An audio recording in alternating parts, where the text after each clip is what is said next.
All right. Hello and welcome to Temtalk, a podcast about the creature collection MMO Temtem. I'm your host this week, Presby Kennedy. Normally, I am joined by the wonderful and fantastic Gaijin Boo, but he will be joining us later this week.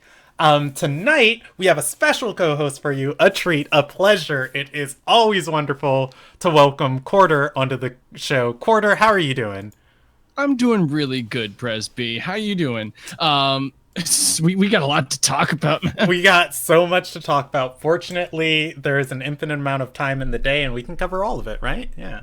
Yeah, definitely. For those who don't know Quarter, he is a face in a lot of streams. He is a face in a lot of places, and he is a wonderful addition to our community. Quarter, a competitive genius in theory crafting. I believe you flatter me. Co-leader of PDX, question mark? Yep, I'm second in command.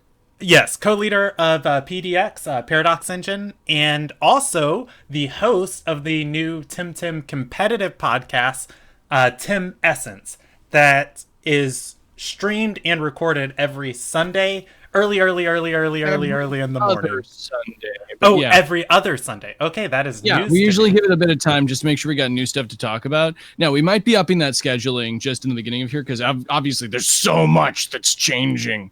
But since we started at the tail end of the Kasiwa meta where everything had kind of figured itself out, it was kind of hard to do a week by week stream of that without kind of covering the same notes. I mean, you say everything figured itself out at the end of the Kasiwa meta, but people were still running spicy stuff all the way till the end of that patch. I remember playing and watching Plus OP's last two tournaments, and I was just like, what are you doing? And why is it kicking my butt? Well, see, this is how people keep themselves entertained inside that. There's no one what's fantastic. And then there's playing what you want and making it work because it's the last tournament before Cipanku hits and you want to have fun, dang it. Yeah, and plus, mid-range had a lot of wiggle room inside the end of Kasiwa. There were so many different things that people were just able to do and accommodate inside that. It's funny looking back on it. Yes. Yeah. Everybody said Salad was going to be dead too. And I am very excited to see how Salad might turn out in this coming patch. Also, I want to address something that was said in chat. For those of you listening to the audio recording of this episode in the future, and you can't see Quarter's magnificent beard, Razor did say, let's not forget how jealous we are of the beard, which I do need to add to your title, Quarter. So much obliged. Temtem content creator, theory crafter, PDX co-leader, Tim Essence host, and wielder of a magnificent beard. I think that's your full title. I'm glad I'm collecting him. I'm very flattered. Thank you very much. Okay, so yes, like we said, we got a big week to talk about. Cipanku just came out on Tuesday of last week. This is being recorded on April 19th. So we've had a whole week to fiddle around with this patch and just have so much fun. So many things were added to the game. Yes. We're going to do a Cipanku rundown today and try and hit you guys with as much information and juicy stuff as we possibly can. So let's jump into it. Quarter, I like to throw it to the guests first. How was your last week in Temtem? We can get into all the stuff about the patch, but just generally, how did you feel and what were the most important things you tackled this week? All right, so I had one goal at the start of Cipanku. One single goal. And that was to breed Ori as fast as possible the moment it came out, because it is singularly my favorite evolutionary line in Temtem. Since Max first T-posed on us with it at the very beginning of the game, I'm like, I want that thing. So basically, I spent the entirety of the end part of Kasiwa just building up Digikoi stock in the background, 3 SVs, 2 SVs, 5 SVs, everything I could just to scaffold up the breed and make sure I could railgun out a bunch of Oris. You got any more of those perfect iridescent digital coishes? I'm just asking. Actually, I do. I do, as a matter of fact. Let's talk after the show. Hell yeah. So like within an hour and a half of the patch dropping, instead of doing the content, a friend of mine gave me 3 Oris, and I just ran to the breeding center and got them out in it, like straight onto market, pocketing one for myself. And then I learned they had 4 egg moves. And then like basically the following week was me begging, borrowing, and stealing my way into finding an egg technique and an Ori with Crystal Bite, because due to a strange happenstance that's half bug, half oversight, and half just not quite what they intended, Crystal Bite is not currently breedable onto Ori. You have to use an egg technique, which makes the price frustrating and the breeding agonizing. Yeah, and I don't think Ori's the only one this patch that has a technique only. For the and we'll talk about the new Tims too. There's a new Tim Inky that I think 2 of its moves are like egg techniques only. 2 of its egg moves. It's obnoxious. Yes.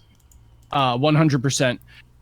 Chain heal can only be gotten through Waspine as well. Waspine's causing a lot of problems, but apparently it is not meant to be 100% female, which it currently is. We'll be talking about a lot of course, the new digital Tems and everything like that as the time comes. But suffice it to say, that particular breeding chain was it was not good. But getting them out quickly, I have to thank, of course, the wonderful people at Asylum once again, and Arkham, that darling saint, for collaborating with me on the breed so that way we could get them both to market. And yeah, that was my first week of Temtem, was basically massive club breeds, massive breeds of my own, working those all together, getting as many things out as possible. I've bred Puppus, Ori, and Chromion so far. Okay, so for me this past week, I had the patch dropped on Tuesday. Every Tuesday for me is date night with my partner, and bless like her beautiful soul. That morning she was like, "I know you really want to play Temtem, and I know you love me more than Temtem, and you're going to be at date night anyways. But I'm going to cancel date night so you can play Temtem." And I was like, "Ah!" And I played for 15 hours straight into 3:30 a.m. It was There's nothing like permission to know life. That's brilliant. It was probably one of the most fun days I've had in a long time. I was floored by the beauty of the content, amazed at all of the new Temtems that were introduced, and then as I was like trying to just wrap up kind of things of like, oh, I'm gonna go tackle the digital shrine, I'm gonna go tackle the fire shrine, I stumbled onto the lair. I did the lair puzzle accidentally while I was looking for the fire shrine.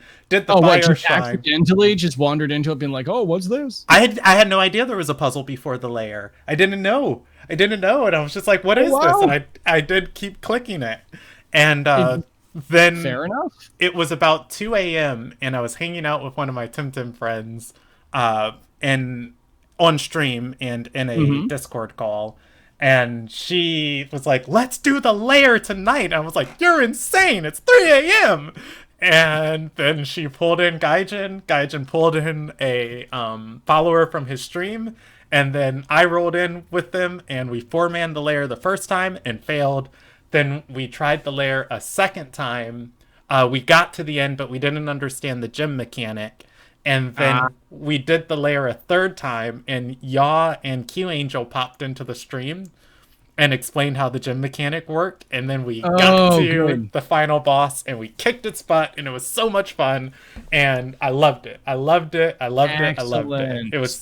It was a great week. Oh, that's fantastic. No, congratulations. That must have been so much fun to be able to like discover on stream like that. Yeah, because like and again, we'll get back to the subject when we get there. I really hope the layers get a little bit more of an update, because when you step in, there are all of these icons and things and options you have. Oh, yes. And you only get one, and then once you make your decision, you don't get a chance to like confirm or anything. Like, it's just your decision, and all of the rest disappear. And so it's just like there's this floating cloud, and there's a person, and you've never did a layer before, and it's just like, well, the floating cloud looks ominous. I'm gonna talk to the person. The person's a battle. The floating cloud's Temtems. I have no Temtems. I lose. Yep. It's just like, oh yeah. Well, See, it's funny. Maybe I'm jaded coming into this, but one of the things this may not be the right angle to take, but one of the things I find compelling about raids and the lair environment and the way that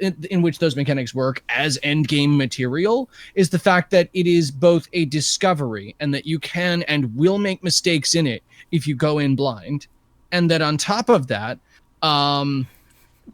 you have the ability to teach people ahead of you, and the better that you are at explaining that, the better you wind up doing the raid and teaching your friends how to do the raid, et cetera, et cetera, et cetera. Like that's part of the thing. It's also a hallmark of a good bit of endgame content that you can easily say, all right, you see those swirly bits right there, pick those up. They're actually pretty good. See that box? Obviously open the box. You see those dudes? Yeah, three dots above the dude, bad. 3 dots above the dude is worse than bad. Oh, yes. We try and avoid those. Good lord. But yeah, let's get into the weekly reset and we can come back to this because we're gonna have a lot to say about these layers. All right. Oh, for sure. So the reset. Who's free timming this? Well, I guess lots of people are free timming. Lots of people are free timming this week. It's the first week of radars. Yeah, who's Koishin at the lodge this week? Who's hunting at Cipanku? You get out of here, people. You get out of here. I mean, you say there's cricket chirps, but I know some mad lads that want to get in on those egg techniques and are heading up to fishing. It's Nature Koish up there this week, if I recall correctly. Yes, Nature Koish in the lodge. So I will take I'll take the Sci Park, and then if you have it up on your screen, you can explain the free tim. Sounds good to me. 2,600 Pan Suns, you get 32 side cards. Wonderful. And Koish is in the free tim, or is in the free tim, is in the Sci Park this week. It has 100% chance at spawning inside of the water areas, 1% Luma ratio, but minimum SV of 33. And to my knowledge, that is the highest that any minimum SVs have been spawned in game. Because when you do a radar, I believe it caps out at 28 for the minimum SVs. Normally, I'm not. Normally, I'm kind of a not stonks person for Side Park, especially like SV weeks. But given the fact that you get 32 side cards, even though that's move or anything like that, those are some very high SVs, and Koish are one of the most phenomenally breedable Tems. You can mix them with anything. If you get the right stock, they will just serve so well as the gel between breeds. I know, of course, we have some other competitors in that field, but depending on what you're working on, they can be really valuable. Plus, DigiKoish does now give auto D to a couple other things in the world there. Auto destruction. Yeah, auto destruction for an egg technique. Yep. And then the second Tim that is in Sci Park, we have Pigapek at 100% spawn ratio in the upper patches, 1% Luma chance, 29 minimum SVs, not as good as the Koish, but a 10% chance for egg techniques, which if you're going for the breed, it always makes it a little bit easier for you. I remember they removed Hypnosis from Pig, but I don't remember what egg techniques it's running now that are kind of essential. Oh, Sharp Brain. Sharp Brain is one of the most important ones, and it can be kind of a tricky little creature to get on there. Like, you need Whiplum for it. You need to actually have levels on it. Outside of that, it's like you got Head Charge. Head Charge is pretty underwhelming. And there's another one that I'm forgetting. I'm certain. Oshi-Dashi, or does it learn that from leveling? No, that it learns that naturally, believe it or not. Okay. Yeah. But if you're going for a Sci Park, if you're going for a Pigapek, not a bad week just to catch some Pigapek stonks. I definitely think there's room for really cool Pigapek plays. It's like the second best bamboozler in the game right now, and we've got a new Temtem OB10 that can replicate conditions or status conditions across Tims. So OB10 is a lot of fun. Yeah. Oh man, also known as OB2 to some of the math. Oh yeah, the binary. The binary nerds in my community in particular have been getting on my case about that one. It's OB10 quarter. Don't make me say this again quarter. I've just started calling it Oblo. Oblo. It's Obi-Wan. It's Obi-Wan Kenobio. I get it. Hello there. So how do you feel about Sci Park this week? All in all, I feel like it's not a bad week, actually. Like, I rolled my eyes at this morning, but reading through it, it's like, Yeah, we got some good Koish minimum SVs. Like, I think I that still don't have a perfect pig, so it's still something that is very reasonable to do if you have need of those things, right? Like if you're in need of Koish, then this is actually a fantastic week to go for that. As you're saying, Pig Epic is actually pretty useful for that. It's also, incidentally, the way in which you get Chain Heal onto Waspine. So if you have need for a perfect SV pig to pass that over there, Site Park might very well be the place to go. yeah. The other thing I just kind of thought about with Pigapek here, and this is just how my brain works. It just goes off on Mm-hmm. random tangents. Friendship Pig was like 99% useless in the past, but there's a new Tim we also got this patch called Scaravolt that has this weird trait called Good Friend, Oh where if a yes. Tim gets doubled up, it always takes the second move. Between Friendship and Good Friend, I think Pigapet can always force a Bamboozle like to be used. Like it can Bamboozle Yes. the Scaravolt with Friendship, and then if the enemy doubles up onto the pig, the Friendship Pigapet forces the Bamboozle to get used, and then Scaravolt also has the option of burrowing itself. You can kind of stall out half your opponent's Tims with Friendship Pig. It I would put it's Friendship definitely Pig possible. not in the garbage anymore. I actually like friendship. If we want to go for friendship strats, I think that the better way to go for that right now is by using things like auto destruction, wherein you are not actively destroying all of Oh your wait, team. nope. I'm sorry. I confused friendship with another trait. Of you just reminded me of what friendship actually does. Do you want to explain it to everybody? Because Friendship, I for gave those the who wrong don't know, description. yeah, friendship, for those who don't know, means that you don't take damage from your allies' techniques. So this means that if you're trying to auto destruction, you don't kill yourself. If you, it means you're not affected by them at all. It also means if you're using extinction, then you don't doom the pig. All sorts of things like that. And there's another trait that I was thinking about that I can't remember the name of. If you are targeted by both of your opponent's moves, it sends the second move to the opponent. That would And be good friend. Yes. That is a new trait known by Scaravolt and Scaravolt alone. I've been experimenting with it, and I do think it is a very powerful trait because redirects are really good. I learned this in Little Cup thanks to Rishi, who traumatized me with some very powerful Yumishi plays. Rishi would never. Rishi Oh yeah, would he would never. never. He would never. Oh man. All So, right. if we want to talk free time this week quickly before we get into Yeah, go everything else, ahead. we do still have some pretty spicy business in there. And given that this is our first week of Cipanku radars, I can't imagine people aren't going to be getting a lot of catches this week. 40 releases gives you two enhancer pineapples. That's some free HP for you. 100 releases is 3 enhancer peaches. So that's more attack raising fruits for you. Those are just free in the pocket. They're good. They're good sons if you're already training them elsewhere. HP and attack are the easiest traits, as TVs to train. But then on top of that, you also still get the opportunity to go for that if for some reason that's just not your cup of tea. I know a lot of people that would rather do a lot of things than spend some time in the Asakai Shrine or any of the other places in which you would be grinding things up. 220 releases is where we get our telomere hack this week, and it's a special defense one. So if that's what you need to get your perfect Luma, hunt it down. And 440 releases is 8, count them, 8 Wish You Well coins. Quite a large number of them. I know a lot of people dumped a bunch of their Wish You Well coins in the wells just this past week, hunting for those new pheromones. Yes, I've got a nice little handful of a different array of pheromones.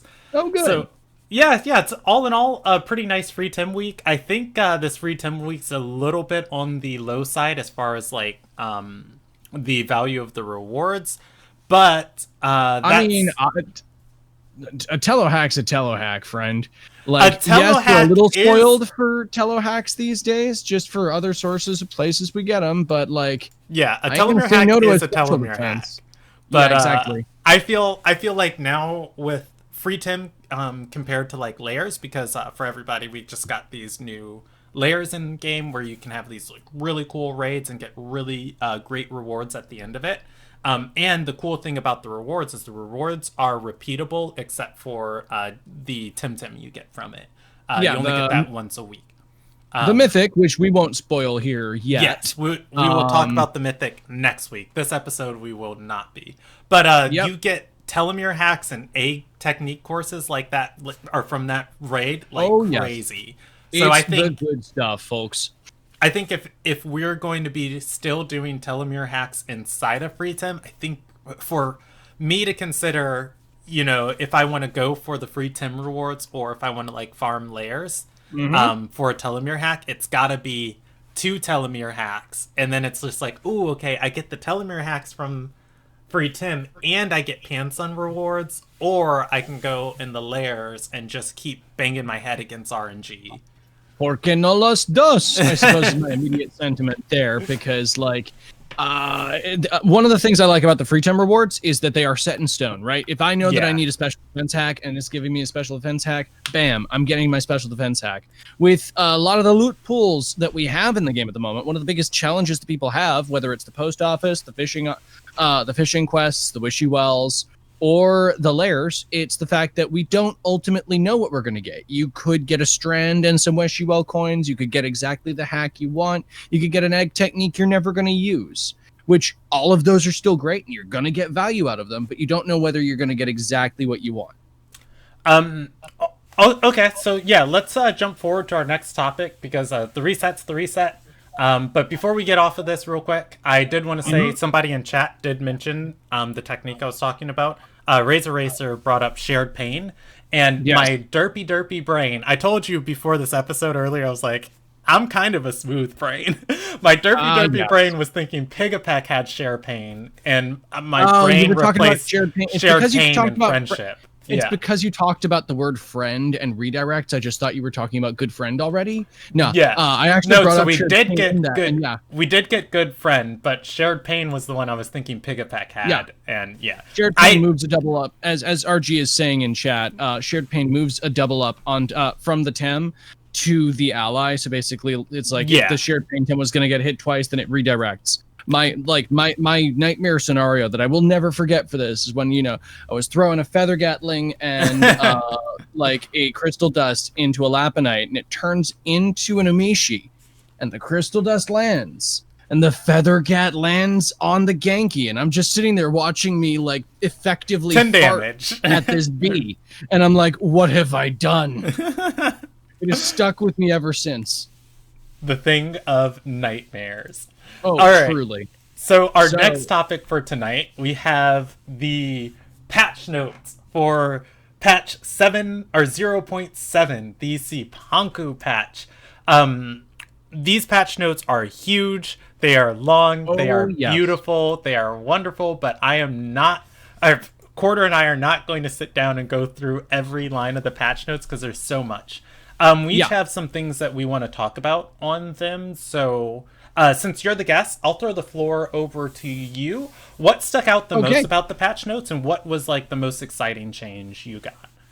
Now, obviously, I'm going to preface this with the stuff that isn't competitive, because obviously, at heart, I am somebody who is passionate about competitive Temtem. Yeah, so let's do all of the competitive changes at the end. It's you and I here today, so like, why not? Exactly. That's what I'm saying. I'm going to start with just the other thing that I was really pleased about here were the quality of life changes in general, from the teleportation to the fact that early parts of the game got better updates and things like grind spots before Sophia and Platypet existing in Denise and a couple other small things like that just make the game smoother for everybody involved.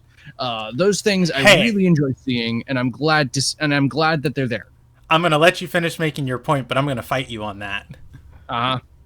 Okay. I'll jump in right now, and I'll say I went to grind stamina on my Tems, and there was 100% Tatteru spot, and Cipanku kept showing up, and I was like, "You dirty, stupid platypus duck thing!"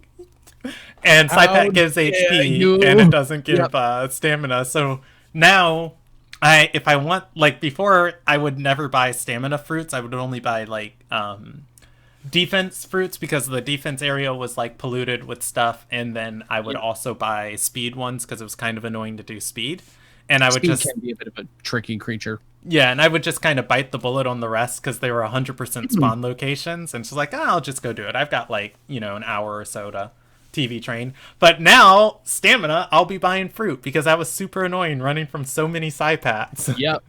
No, that is definitely a thing. Some of the But it's good classic for the training lower value level spots. players, Yeah. but for the more established players, it's just like, oh, now we don't have our easy stamina training You spot. know, I'll take the L on a little bit of post-game optimization to make the overall experience to I don't like care better. about new people. I'm kidding. Let them suffer, says Presby. I Let see them I eat see you. cake. I see you. Somebody in chat just said there's a 100% Tatteroo spot at the Pigapec Bridge. I did not know that, and I will go look at it later today.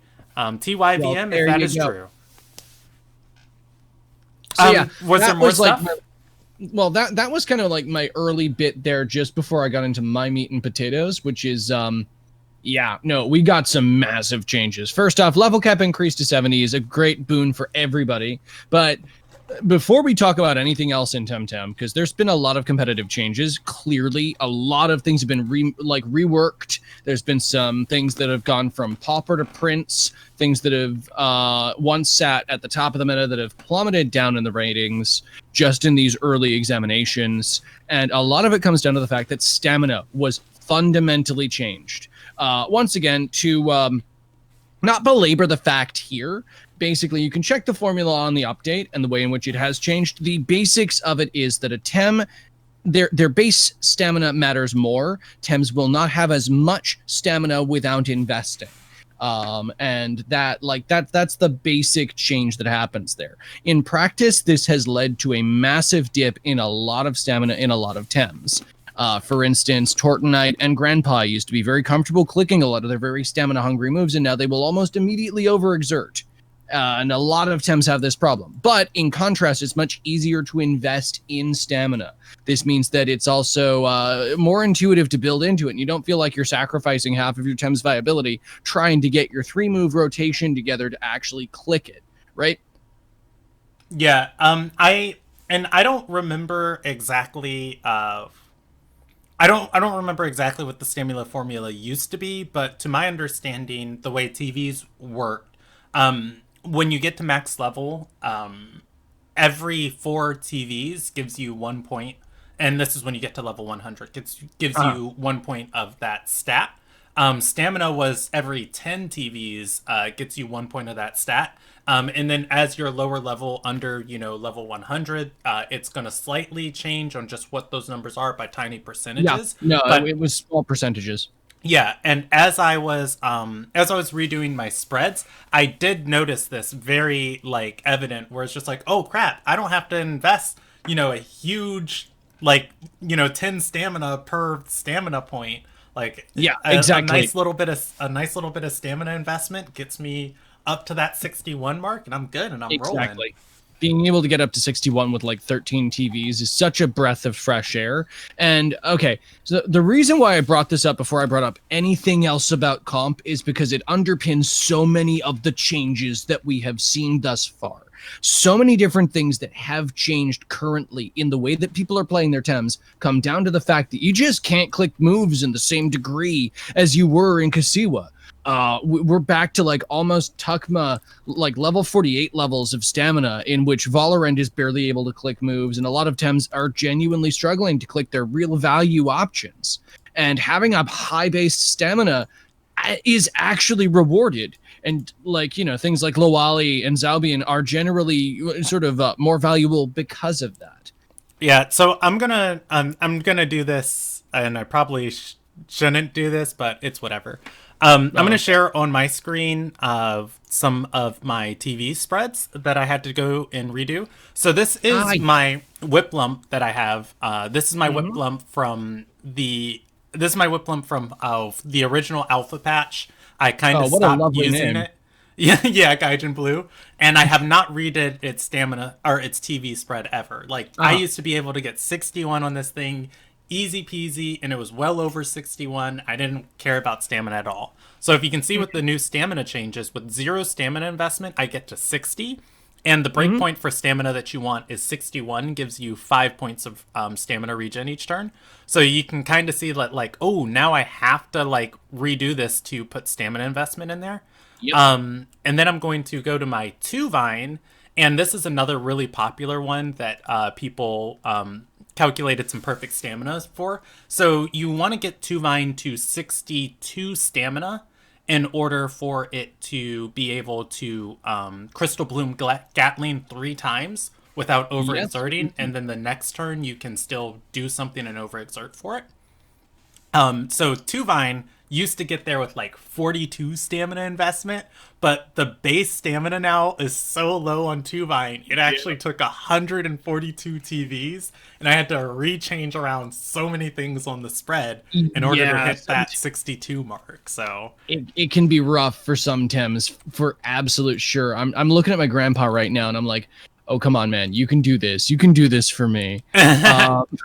Cerneef is one Tem in particular that had stamina problems all the time beforehand. And it still got massive problems. It is significantly impaired it, and a lot of other things are looking for Sweatband, which also got a rework. Sweatband got moved down to 10% regen, so that was wild. It's pretty significant. Was there anything else you wanted to cover before I hit up the ones that really interested me? Well, I mean, if it at this point, it would be getting into like actual Tem. Okay, yeah. So we'll get to the competitive. Are we covering those together, or we'll scroll through those because those are absolutely juicy to me. So like you said, one other thing I'd say is the speed change is still pretty big. I can appreciate you saying that. Right. I don't know if I'm smart enough to appreciate this. It feels the same to me. Like I know there's dynamic speed, but as far as like the tiers of speed, it's just like, okay, if I use a high priority move and like I'm +1, I still go fast. I do the go fast, and I'm happy with my go fast. Times used to be back when you clicked a speed boosting move or you lowered the speed of your opponent. Well, you outsped them despite the fact that they were going to use their priority because of the power of speed stages and the multipliers that they would generally provide. These days, it ain't necessarily so, and if you ain't pressed at least that button twice, you ain't going to be outspeeding that hyperkinetic strike or that fancy newfangled electronic punch I hear they're pressing these days. That's the basic rundown of that. So it's the sort of thing where, like, if you have, like, what the value of a single speed boost is significantly different now from where it was before. Like, it's still good, and you're still rewarded for getting speed up, but priority now trumps speed if you've only peripherally buffed yourself. This goes for both. Interesting. This has still impaired a lot of builds in terms of immediately reacting to it, because it does mean that priority, things like Goring, things like Aquatic Whirlwind, things like Plague, is really rough to try to maneuver inside that, because things like Hyperkinetic Strike haven't been feeling like they're hitting as hard. As I keep saying, things like priority keep outspeeding other things. Oh my gosh, speed gives less percentage now. Priority Hyperkinetic Strike deals less damage. Exactly. My brain didn't put these two things together. Camera on your little display there, but I'm entering like a magical rainbow world. Let's see. I will refresh your feed from the OBS. It's fine. This is just my inner magic showing. But okay. Yeah, so yeah, that is a big wonkadelic change to adjust to. I haven't had many experiences right now with the or rather using and taking advantage of the dynamic speed, so I can't say that one's like on my list. Speaking as an Amphitheater player that loves spamming very fast Tesla prisons, it's pretty good. Yeah, that Tim I'm going to get into. As far as things that stuck out to me, go for it. A lot of the quality of life changes you mentioned were really, really good. I'm pretty sure this is happening, and I can double check this, but it appears that now once you teach a Tim an egg move, even if you rotate that egg move off of the Tim, it keeps it in its list. Oh no, it does not. It does not. Okay, interesting. That's for technique courses. Technique before courses. You terrify people. just before you Yeah, terrify technique people. courses, You don't not lose egg your egg moves. moves Not here, yeah, folks. not egg moves. Technique courses. I saw like the way all of the moves were like denoted in the UI, and I was just having fun teaching Oh no, my the Tim UI every update is technique so and then good. just kind of fiddling with it in the For UI. sure. Um, Oh yeah. Other things that kind of stuck out for me that I really appreciated, the teleport. I mean, everybody loves the teleport feature. I would It's hard not say to love it. I was humbly like surprised by how convenient it was. I was expecting fast travel to be a little bit like held over our heads of like something we Yeah. had to work harder for, but Well, I I don't know really about you. appreciated Some that. people I know had trouble with that quiz at the start of it. So depending on how you phrase that as being held over your head, I know some people like just charging through the game and not reading things, and they're like, "What? What? I need to know about places. What is this?" You know, the funny thing is so for the teleport quest, there's a like quiz about the game you have to answer Yeah. near the end of it. And so the funny thing about it for me was when I went through it, I was able to answer the questions, and I was like, okay, got it, got it, got it, got it. Yeah, this one, this one, this one. Cool. Thanks for the teleporter. And then one of my friends was going through it, and she was like, I don't know these. I need help. And I was like, I gotcha. And I led her through them. And then I was watching Plus OP's stream, and Plus OP has a macro in his stream. If you type ! teleport, it comes up with like his Nightbot posts all the answers to it. Brilliant. And when I saw that, my brain said, I don't need this information anymore, and threw it away. And I just played through the story on my alt, and I went to get my teleporter. I was like, what is this quiz? Hey, Plus OP has a macro, and I went to his channel. He wasn't online. An ! teleport. It's like, all right, 1133112133. Cool, thanks, Plus. Bless. And it made me chuckle. But that's pretty entertaining. The fact that you got like one end and the other end, that's pretty sweet. And the final thing that I really liked, we were told we were getting the ability to rename our Tims this patch, but we also got the ability to change our character's pronouns. I am a gender fluid person, and there are some days I feel incredibly masculine. There are some days I don't. And it was just really, really ridiculously cool to have like this option inside of Temtem that's just like my character can resemble me whenever I feel like, you know, who I am. So yeah, that's a really good thing. It's so I really, really, really loved a lot of things about this patch. As you can see, I've been scrolling through the patch notes up and down on the other screen. There's a lot to cover here. For sure. Let's tackle these balance changes with the Temtem. So sure thing. Do we want to just go through these one at a time, or do we want to like focus on interesting ones? How do you want to do this? So here's how we'll do this. I'll read one, and then you can speculate on it. Then you read one, and I'll speculate on it, and we'll just keep ping-ponging back and forth. So I'll take the first one. Rolder. Sounds good.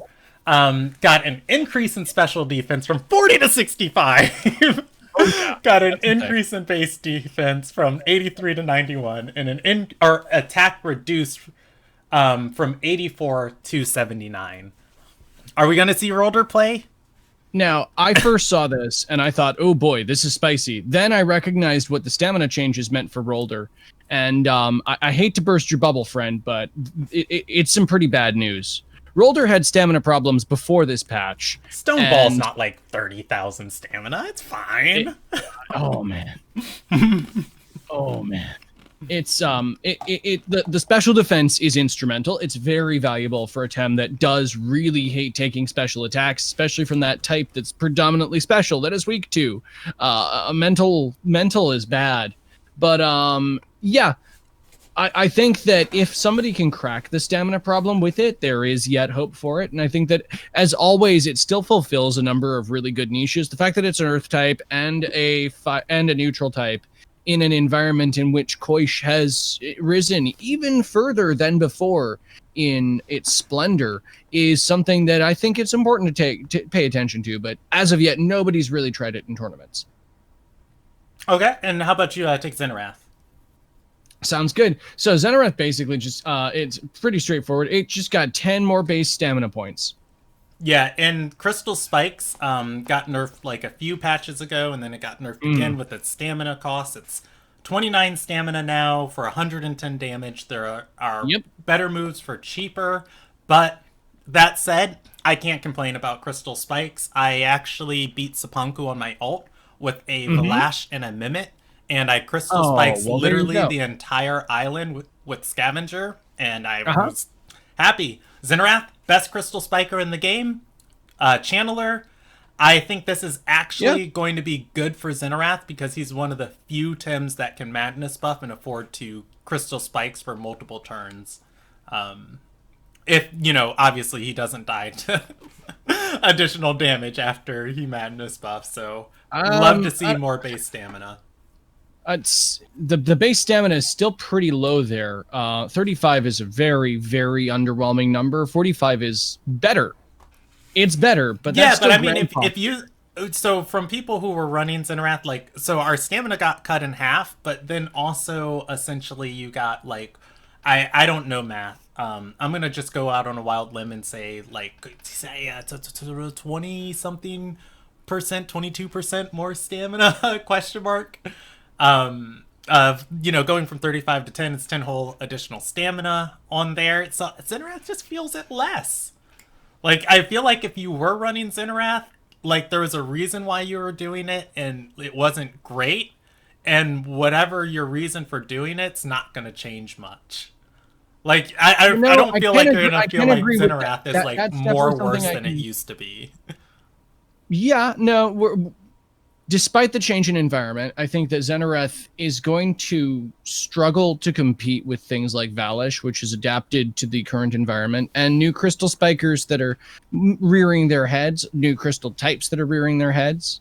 Tortonite has efficient. That's always something you need to consider when we're talking about the crystal spikes race, because it genuinely just doesn't have to pay as much. It's got a little discount card there.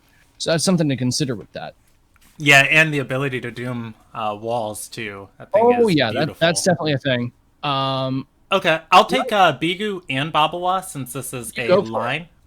We got Revitalize added as an egg technique to Bigu's list of breedable techniques, which then means Babawa as a Tim also gets Revitalize.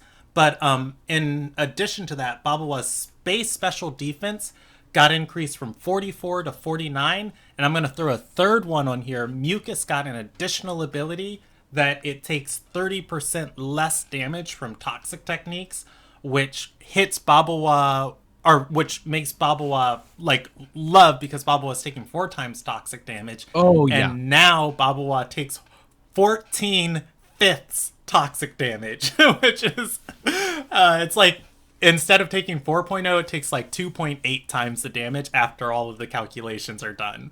So, which is much kinder in practice. I didn't believe it at first, but I've tried it in layers, I've tried it out of layers, and I was pleasantly surprised to find that my Babawa did indeed live things that it never would have dreamed of living before. Revitalize, incidentally, is also obviously a great thing. The more revitalizers, the better. I know people both in Little Cup and in Large Cup that are greatly enamored with that move. It also means that we no longer need to rely on Cipark to get Revitalize onto Pukey, which is somebody else that we're going to be getting to very shortly in terms of getting more tools, but is definitely somebody that won out a bit actually this patch in a way that I didn't expect. But in terms of just Babawa, Babawa is actually looking pretty good. Not necessarily the changes itself, but the environment that has been shifting has served it well, just due to the fact that, well, there's a lot of waters running around for reasons we will discover soon. I wish I just had a button that I could press over and over, like as we give it our opinion, and it would just pop up on the screen like stonks. Oh yeah, get your Babawa stongs. I've got a lot to say about Valash if you want to get into that one. Oh yeah. No. So two simple changes, folks. Simple, easy changes. No big ramifications here at all. First off, just a Quartz Shield added to the egg technique list. Nothing big there. And this little technique, base jump. It's nothing to write home about. Only a couple Tems learn it. Valish learns that now. one of the best, like next to harmful lick, like turn one neutral techniques on one of the best neutral attackers, physical Yep. attackers like out there. I so when you have determine, Valash has determine as a ability that it can learn, which Mhm. means its stats can't be lowered.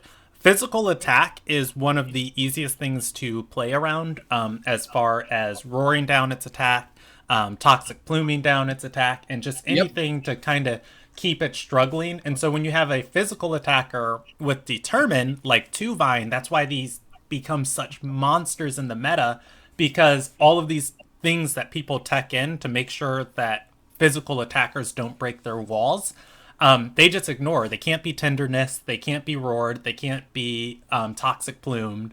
In addition to that, the Lash brings a lot of tempo to the game with base jump. And then the second big change is that we also had the stamina nerf and base jump 16 stamina. And it's really Yes. hard for Valash, for a good build, to madness buff crystal spike, because most of the time you're madness buff crystal spike, and then you are doing the other move, Crystal Dust, Crystal Dust. It's now, as Valash, you can base jump, ninja jutsu, and you're still rolling in the stamina, and it's kind of crazy. This is This Tim true. is gonna run away with this patch later. You are I'm not I'm wrong. calling it. I can actually corroborate with this based on what we've already seen from Plus, which is a couple clubmates of mine have experimented with physical Valash. First thing is, turns out Scavenger is still good no matter what you run it on. It turns out just regaining your health because you killed a thing, yeah, no, that's really good, and it's still really good, and bunny hopping across the battlefield, as you've discussed, because you can do 4 base jumps off of close to base stamina of Valash, discounting any other move you click. You can get 4 base jumps before you overexert. That's huge. You get so much damage out of that. Combine that with the already powerful physical move pool that Valash possesses, because even before this, it had Major Slash, it had Crystal Bite, it had Sharp Stabs, it had Ninja Jutsu. These are strong moves. So then I feel like it really was like the capstone that it needed to get physical sets going in a strong and meaningful fashion. And they very much outperformed a lot of the special sets so far in tournaments that I've seen. Yeah, and what's worth mentioning, if you are going to experiment around with Valash, don't be afraid to re-TV train your current Valashes, because Valash has an equal amount of physical and special attack and its base stats. So it can do either really well, and I think this patch, leaning toward the physical side, is really going to benefit it, especially if you compare it with the perfect Jabber. Oh, yes. Although it does get a buffing technique, as the Focus is pointed out in chat, called Sharpening, which you can pick up in Kasiwa in one of those charming skating spots. Oh yeah, and I think that increases both of its special and physical attack, if I'm not mistaken. Yep. Yeah, Valash stonks. Definitely stonks. This next mad one stonks. is like kind of crazy, and it's gonna make me completely retrain how I do my Barnshi, and I'm very curious to hear your thoughts on it. Barnshi base speed increase from 65 to 80. Well, okay, so Barnshi pre this patch had a consistent problem where it kind of had the 3-legged stool of spreading, because Barnshi is a Tem which wants to try to wall things, wants to try to take down hard-hitting neutral Tems and other Tems that are running around like Toxics and whatnot. It's trying to hit hard, live long, and also try to support things while outspeeding, right? These are hard things for it to do. And doing them all together is very challenging given the base stats that it used to have. But thanks to this change, bam, suddenly you don't have to care about speed. It was really hard for Barnshi to do all the things that it wanted to do, partially because it had to invest so much in speed to just get up to everybody else's level. Base 65 is, well, pretty underwhelming when you look at it, and base 80 is much more easy to work with. You spend a lot less trying to reach the same breakpoints. You then have that extra set of TVs to spend on HP, on special attack, whatever you want. You can reach higher numbers and actually chase things like Valish a bit now. Not that you really want to be staying in on Valish, but I'm saying that as an example. But there's other things that are higher tier, like higher speed tiered, that you can now compete with to that. This combined with the neutrality change, which for those who don't know, neutrality now does no longer block positive status conditions. So things like evasion, vigorized, regeneration, doesn't block any of those. This means you can self-bamboozle again. This means that you can do a lot of things that you otherwise weren't able to do with neutrality, that opens it up in a way that we did not have before, which is very important this patch when there's a lot of status running around. Right here, I want you to imagine air horns and stonks flashing on the screen. The thing that really interested me about this is there was Scunch kind of became an integral part near the end of the Kiswa meta, and all the different builds around Scunch, and max speed Scunch, no matter what, I don't think there was a mental Tim other than the guys that could answer max speed Scunch and kill it. Maybe like a really, really speedy energy manipulation Barnshee. Actually, Barnshee was one of the things that could deal with it, but you run Strange Vest on it. So that way Yeah. you do get bowled over by the physical openers, right? Because people wanted to Ketsa into you, people wanted to like throw Moo Flank into you and everything like that. And those are some very heavy hitting attacks. So what you wind up having to do is like, okay, I'm gonna take my good special defense and just make it physical defense. Yeah, and so actually that lead. now though, because of the base speed has been increased on Barnshee, Barnshee can actually outspeed cap this patch Scunch, and kind of stop these Scunches from, you know, having like a free reign to just suicide a board to, you know, grab tempo, which is really, really interesting because they can get faster than a Scunch and still have a tiny bit of TVs left over. So I think we're going to see I think we've seen the partial death of max speed Scunch, but I think we might see the full death of max speed Scunch. This is just wild theorization. From my experience at present, it is very difficult to say, no, people are not going to run max speed aggro in an environment in which you are very rewarded for doing so. But one thing that does spring in your favor here is first off the fact that Bulky Scunch saw a huge amount of play at the end of Kasiwa through Chamomile and things like that, reinforcing it so that it didn't just die to an Emanip and didn't just get messed with by status, which, as I keep saying, it's all over the place right now. Yeah, Scunch is a great Tim. Lots of different ways to build it. Oh yeah. Barnshee's got other problems though, obviously. You know, Electric exists as a type. It's got a new weakness in digital. There's a lot of even faster things now, including Amphitheater, which is a whole new heckin' speed tier. Base 110. Thanks. Oh boy. Do you want to I'll rattle off Mix for you. Sure. Okay. So Mix took a big dip in special attack, going down from 94 to 82. This is it's a big change. What do you think about that, Prez? Oh, goodness gracious. This one really hurt me because Mix was the first Tim I ever bred and like really learned how to build TVs for. And wow. I just if you remember crying Britney kid underneath the blankets, like, leave Britney alone. That's how I feel about Mix, because Mix has received so many accidental nerfs just from every direction, where it's just like, okay, Sweatband now gives you less stamina, which really hurts Mix. Crystal Spikes cost more stamina, which hurts Mix. Crystal Spikes deals less damage, which hurts Mix. And it's just like, and Rejuvenate got changed around. Nobody was running Rejuvenate Mix, but now it's just like, do I drop Puppet Master? Do I go bulky Mix to sit on the field and energy manip people? Like, what am I doing with my life? And I just feel like Mix, like this final hit to Mix's special attack being reduced like to 82, where it's just like, it's such a terribly difficult Tim to work with and pilot well. Like, it's not a bad Tim, but it was like, what Mixes were running away with the meta and, you know, making people's lives hell, to the point where y'all was just like, you know what I'm gonna do today? I'm gonna nerf Mix's special attack. Like, it really just makes me wonder like where this change came, because it doesn't even have beta burst, you know? It's got crystal spikes, energy manipulation, and Psy Surge. It can't pump out a lot of consistent damage, but it can do good damage. But now it's just like, I accidentally put that mix into Puppet Master.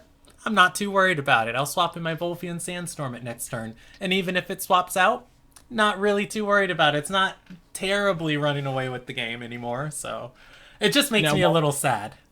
I definitely get that. I think it is an unfortunate nerf.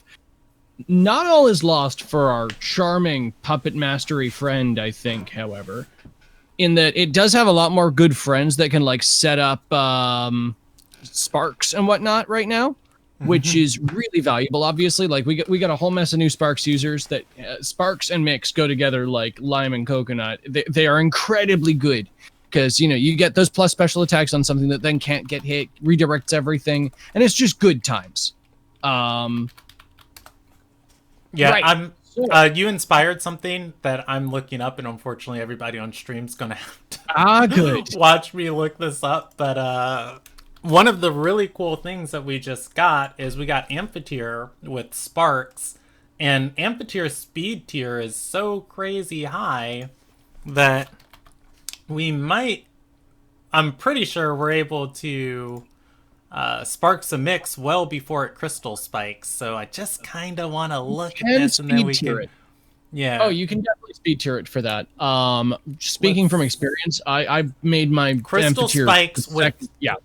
Crystal spikes with no speed investment on mix with all of the new formulas is moving at 182. So what? We could get like 120 speed and we're moving 120 puts you a lot above 182. Yeah. We don't even need that much. Look, guys, we can. I put like 39 speed on my Amphitheater and it's already at like 189. So it's real easy to make that deer go fast. One speed tier, and I don't remember why I came to this calculation that I was playing around with a lot, was 188, which I think is going to be really important for a lot of people to get to.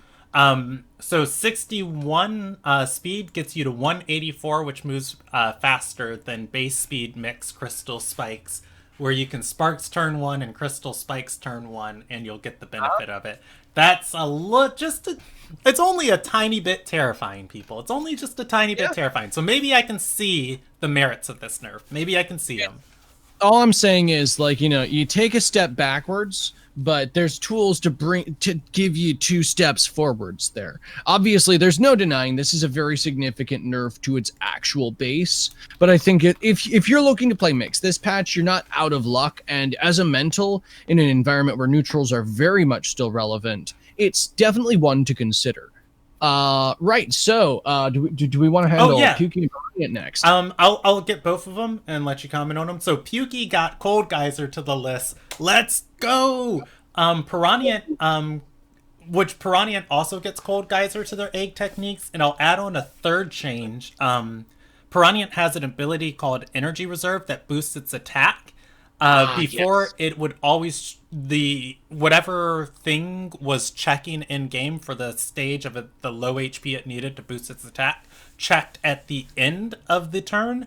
Now it checks every time Piraniant gets damaged. So if you get damaged in the middle of a turn down to where energy reserves would kick in, it automatically kicks in. You get the attack buff, and then when Piraniant moves, it has the bonus of energy reserves. So yes, indeed. big buffs.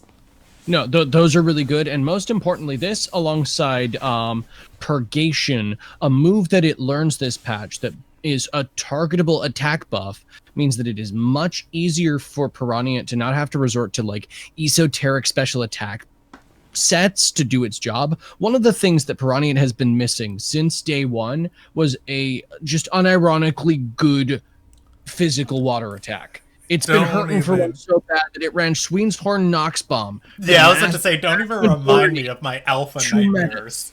And it was agony for a lot of people. Even when energy reserves started looking good, it was still very hard to run Piraniant the way that it felt like its stats wanted it to be run. And this opens up a lot for that. Purgation and Revitalize are obviously still very strong support options as well. So I think the combination of these, I mean, you've got a reinforcement option for Piranha here that really serves it well in an environment where digital, once again, is weak to water. So like it's another of those waters that's sneaking about there. It's not taking center stage at the moment, but it's not going to take long before I think people start slowing down, and that's when Piranha's going to start really coming into its own. When I played on the Temporium ladder way back in, the first release, Yes, I had a not perfect Piranha that I used on ladder just for a few games, and I was like, it's like a disappointed father. I just looked at, can't you be good? Why can't you be better? I'm not gonna buy a perfect version of you. You failed me. You disappoint me at every turn. But now it is. Now we've got the ability to put Revitalize on it. We've got Cold Geyser, Father, Father, are you pleased with me now? Yeah, I'm gonna dabble with Piranha, and I am. I've got a nice Pukey in my box, so we'll see. Excellent. Yeah, go ahead and hit us with Osakai.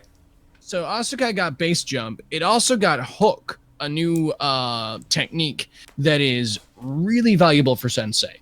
Alongside Sensei Robes, an item that specifically buffs only special melee moves, there's been a lot of sort of indirect support for Osakai. Sensei, for those who aren't aware, inverts the use of attack and special attack. So Asakai's great attack is now used for its special attack, and vice versa. So this means that your special attacks suddenly are hitting like trucks, and your uppercut hits like a wet noodle.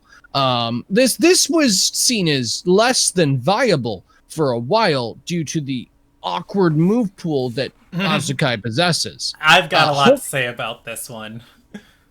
Hook helps reinforce this alongside base jump through giving it, first off, some more good hard-hitting moves, and second off, giving it a way to buff its attack while using its special attack. Something unique to it that also, of course, benefits from this interesting new item.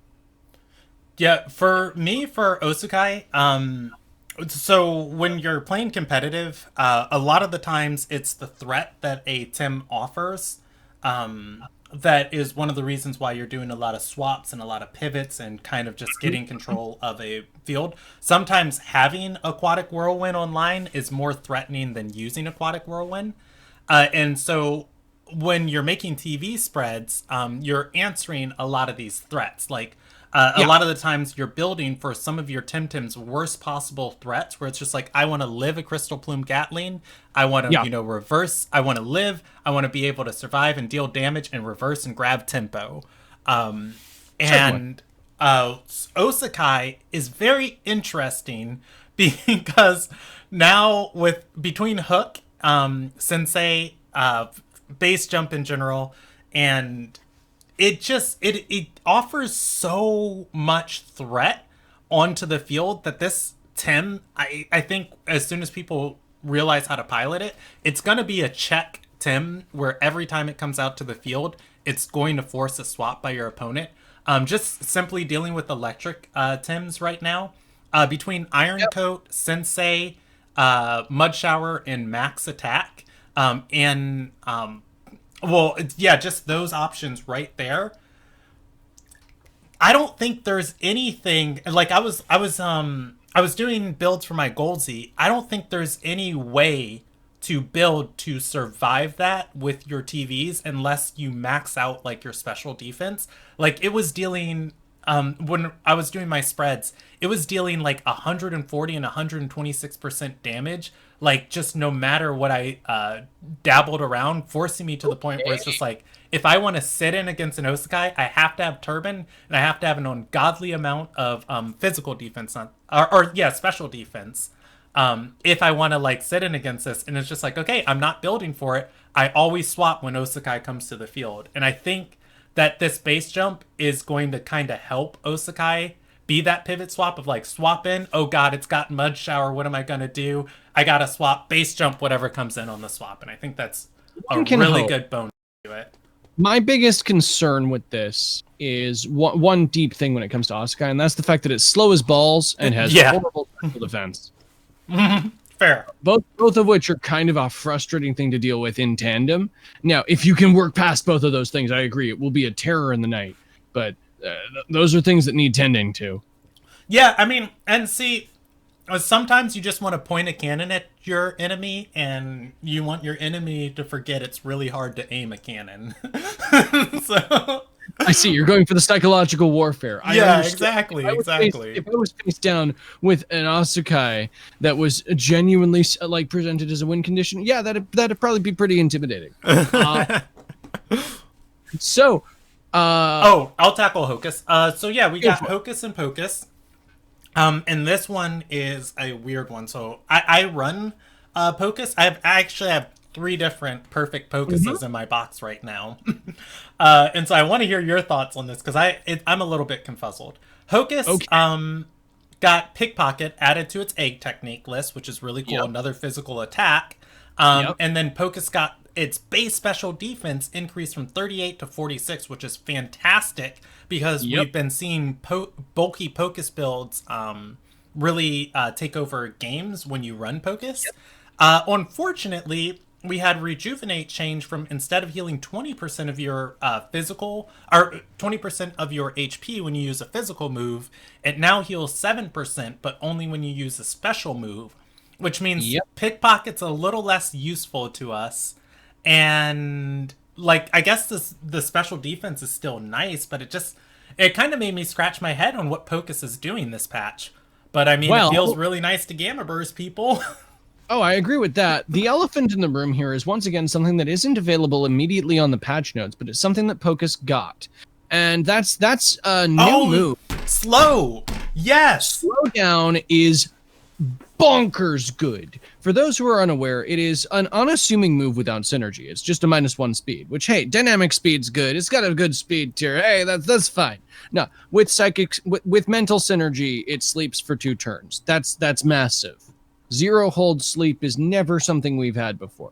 Granted, it is vastly conditional. You need to have 2 mentals on the board. What do you mean vastly conditional? It's Pocus and then Mimic Pocus, and then you slow the world. Oh yeah, right. You slow the entire world.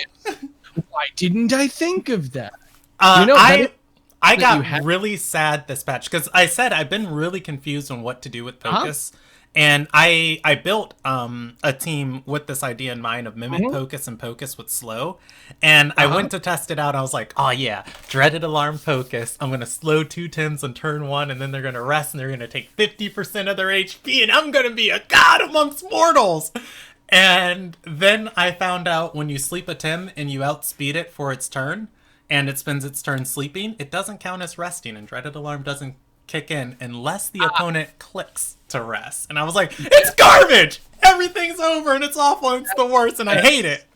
That's the frustrating trick there. You actually have to force Tems to overexert. I do think that it's easier to play the stamina drain game, and hitting blue bar is easier now than it ever has been before because of the changes I mentioned previously. That is a massive buff to things like Plague, Energy Manip, etc., etc., etc. These are things you can play with Pocus to make it go well. I think that there's a lot of energy manipulators are mental. Exactly, and all of those exhaust moves, like the vast majority of the well played ones are 3 priority. They're going before everything. They're going to be sucking that bar down, meaning that you are going to be seeing some overexertions. This, alongside handcuffs, means that you have scenarios in which you can lock people in place for Dreaded Alarm. I personally think that that's still. I don't know. It's so niche. It's so niche right now. Yeah. As you're saying, it's very niche, and there's a lot of things that still kill it to death real hard. While 38 to 46 is a great, that's really big for Pocus, but really big for Pocus is like, okay, cool. Now you only mostly die to a T-strike for most of it. All right, get in. Read Cesare so I can go off about this one, because my trash snake. Oh my goodness gracious, my beautiful trash snake. A good little special defense bonus. Nice little 5 points to special defense. And Electric Synthesize has been transformed into Electric Custodian, which redirects electric moves into Cesare. What do you think about that? Okay, I loved Cesare and Kisawa and I actually spent time breeding this Tim, Hmm. and I wanted to buy it for the longest time, and Hmm. nobody was breeding it, and so I bred it myself, Yep. and I have my trash snake. That is what my Zazer is named, because it was straight garbage, and it was beautiful, and I loved it. They gave it a huge buff. No, I guess not huge. It's only 5 points to its special defense, but considering its physical defense is already The so trait great, gives it yeah. such a reason to exist, though, is And the then thing. electric custodian, yeah. Like, so how these for the people who don't play competitive that like listening to Tim talk, one of the beauties of this, like we were talking earlier, was all of the swapping that you're doing to just kind of control the board. Electric custodian grabs moves onto a target. Team building, you can open up weaknesses on your team for electric types. Or just generally when you're using any of these custodians or any thing that can kind of push and pull moves, you can open up weaknesses and still play into those board states and guard them from things that would normally be hugely detrimental, because on swap your Zazer can come in and take a Thunder Strike for something and laugh at it and laugh at it, and it got good special defense. Like, for PvP, I can't wait to see what people do with Zazer, because Piercing Wheel, Vigorite, it's such a great Tim to swap in already. Yes. You always want to swap it Um, in. the fact that you have a reason to swap it in now is massive. The fact that you have a reason to run it outside of its good single move is very good. Piercing Wheel, for those who don't know, is basically it's a 3 prio earth move with 100 base power that lowers the enemy's defense by 1 Three and vigorizes. Cryo! It's just like so many different And things at once. and see, the But vigorize is so important now because of Mhm, the mhm. stamina changes. And so I just think Zazer is a Tim that is going to offer a lot of room to run this meta, even though we're probably going to see a lot of waters for the first couple weeks of Kiswa of Cipanku. Cipanku, they Um, bleed into each other for sure. yeah, once people get more electric Tims bred and teams start balancing to kind of push out some of these waters, I think we're going to see Zazer a lot. And I think Zazer is in a really good place. And even in PvP, or not PvP, PvE, definitely want to get one of you. And I'm not even saying this because I was selling Zazer. Like, I'm all out Uh-huh. of Zazers. I gave them away to my friends.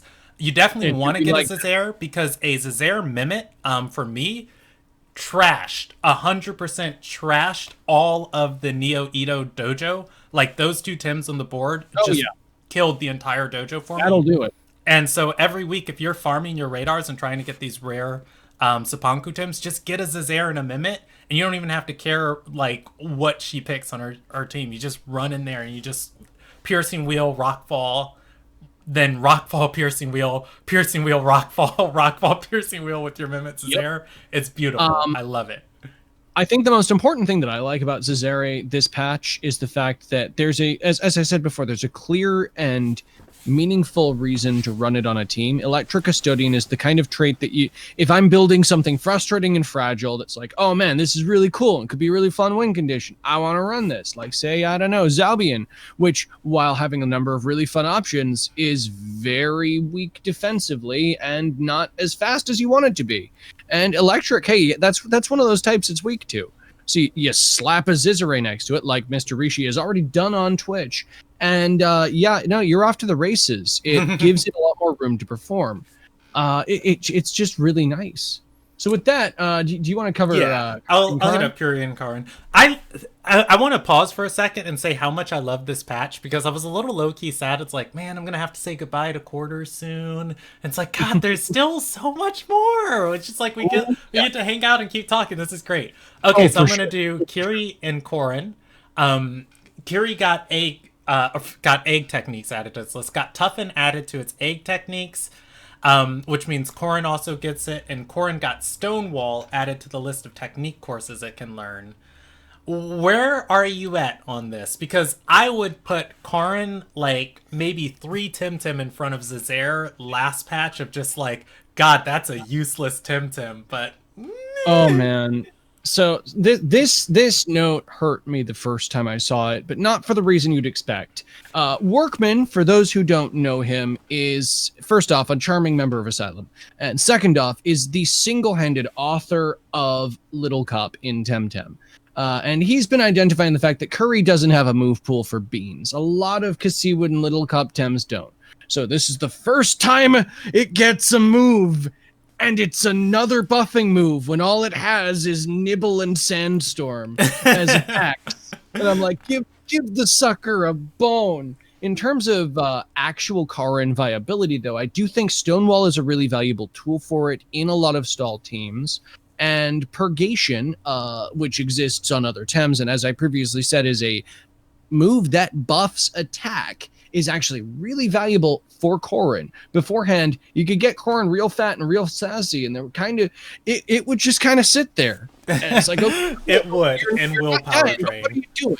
Now you drop a single purgation on it, and it's like, oh boy, I actually have to fear this skull dog. Yes, and I want to say shout out to a member of the Temtalk community, Talakai. Is one of the first players I saw. Talakai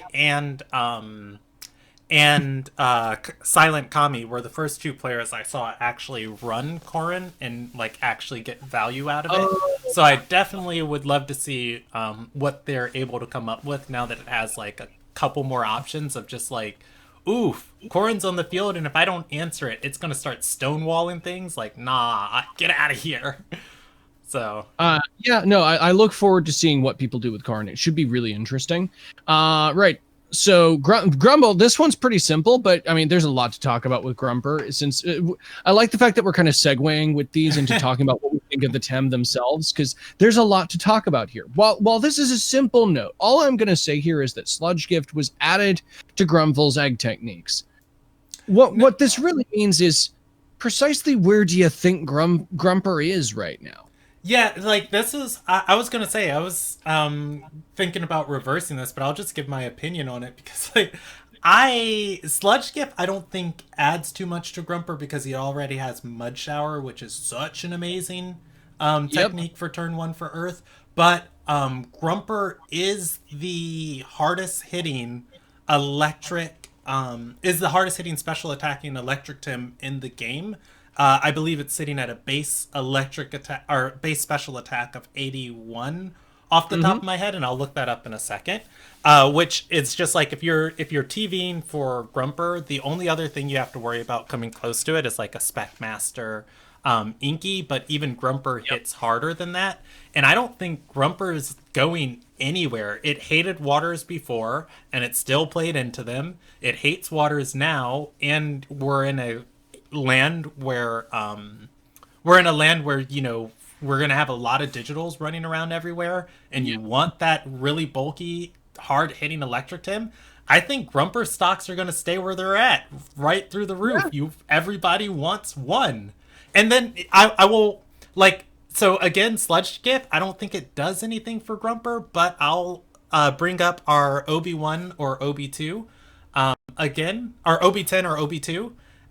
With the ability to copy status conditions, Grumper actually works out really well for that. Yeah, Coward's Rest Grumper might be worth a little bit of stonks now. Before you wanted Inductor, but now Coward's Rest when it gives itself the ability to evade on rest, OB1 can or OB10 can copy that onto itself. So resting Grumper equals evading your team, which then lets your OB10 buff whatever swaps into that slot, you know, the next turn. So it's interesting. I think Grumper stocks are going to stay through the roof. Did you have anything else to add on that, or did you think did I cover you it? kind of covered most of it. I think the fact that inside the example you gave as well, like so the Coward's Rest one's one of them. If we're talking like a source replicator OB2 as well, one of the fun things involving that is the fact that because you're getting the bush off that, you're getting the bush synergy off of Grumper, which is one of the main things that Grumper did in the last patch as well, is it just gave things bush synergy that really wanted it. So suddenly your beefy ass supports become even beefier and is still fast as the Dickens and running around giving people evasion, and now it's got +2 special defense. It's oh my gosh, you can bush Grumper with You can bush Grumper with the bush synergy, and Grumper can stonewall at the end of the turn and count on the Yep. invade to get it off. Grumper stocks are gonna stay high. I'm Yep. like, I don't I haven't made a tier list forever on like how I place things, but I definitely put Grumper in A tier. Like, it's just such a good Tim. He looks Grumper. as wacky as all get out, but he is a really good Tim. Yeah, no, I agree with that. I think that Grumper, it's going to take a while for people to want to come back to Grumper, but once they do, they'll remember why they did. Yeah. All right, this is what I think we've been waiting for. Okay, So, yeah, I'm gonna throw this at you because Oshira, the Mithridatism trait is now replaced by Hurrywart, and I said this on Temtalk maybe 3 times of like give Oshira a Hurrywart. Nah, I'm just kidding. That would make it way too powerful. Oshira has Hurrywart, guys. I know. And there's before I let you go ham on this, there's one more thing I want to add. There's a move only Oshira can learn called Zerbadio's Wrath that actually got buffed this patch. When it is used, the Tim using it gets +1 special attack. All of that, where do you think Oshira's landing? Okay, I was very concerned. Wait, I want to pause you, and chat is already, Yami is spamming OP, OP, OP, OP. Yeah. Okay, so I was really concerned with how they were going to buff Oshiara because waters, especially fast special attacking waters, the concern I had before this was that, there wasn't too much design space there, right? You've got Yukama it's just a sturdy Tem. It's got a lot of stamina going for it. Water cannon's real good. It's got a lot of support options, and it just does what you want consistently throughout the game. I was really concerned that in order to make Oshiara good, they would need to impinge upon that design space in some fashion and mess around with Oshiara in a way that made it just better Yukama. What we got was fundamentally different from that. This is instead of semi-automatic that you can just keep going with, and you put Yukama on the board and it just keeps on ticking. Oshiara is just you fire it twice and it. Can I jump in here, Quarter? Yep. For the people that don't have every bit of Temtem knowledge programmed to their memory, I just realized I didn't do this. Can you explain what Hurrywart does? So Hurrywart basically removes a hold. It gives you an automatic hold up, is what it does every time you come in. So to be clear, one of the biggest issues of Oshiara in previous patches is the fact that it had 0 turn 1 options. It had Ice Shuriken and Kick. All of its good hold.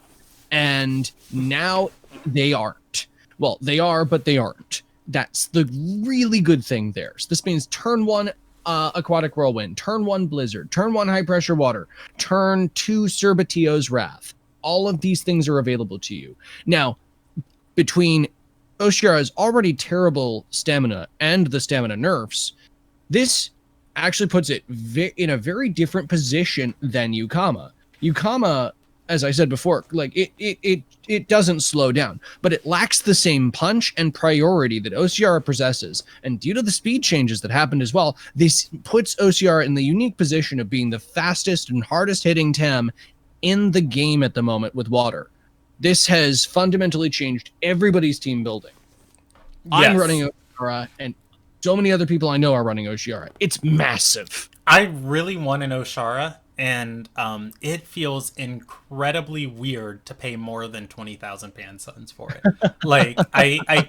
I'm keeping my eye out on the trade channel inside of the Discord, and I'm just it's not a hard breed, guys. It's just good now. Stop. It shouldn't be 40 or 50,000. Demand suddenly skyrocketed. You all saw it. Yeah, I know, and it's just man, I'm renegotiating my own standards for myself, because before I was I'll pay 25K for a Hurrywart Oshara and do things with it, and now that I'm seeing them go for 50K, I'm okay, I'll do 35. Okay, I'll do 40K. Yeah, no, you gotta try to please haggle give me with an it. Oshara, somebody.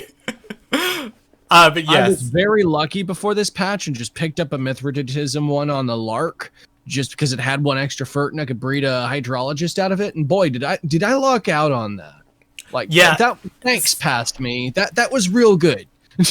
Mine that got me was I got a a prideful Raiken from Oh somebody yeah. who accidentally like evolved a demoralized Rise. Oh And no. yeah, and they were just like, oh, I don't want it. And, they sold it to me for like 30K. And I was Hmm. like, cool. I've always wanted to play around with Prideful Raiken. And then the next patch was just like, we invented Quetzalino. And then it's just like, Prideful Raiken, 120,000 fan sons. It's like, oh my God. I got so lucky on that Yep. one. Yeah.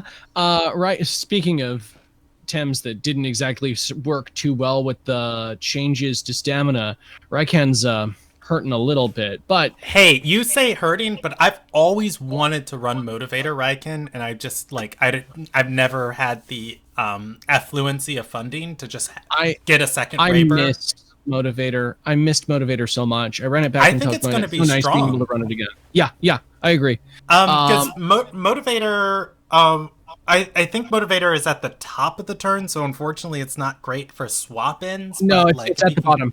oh, it's at the bottom. I That's believe so. Yeah. different. That's a different ball game. Okay, we'll come back to It's that later. basically 2 free sweatbands after you expend your stamina, from what I recall. It's been a while since I've run it, so your mileage may vary on how accurate that is, but I'm fairly certain that's how it works. In the meantime, though, in terms of other Tems that I personally am very fond of, that it's fun to see get new toys, Schween gets 2 of them.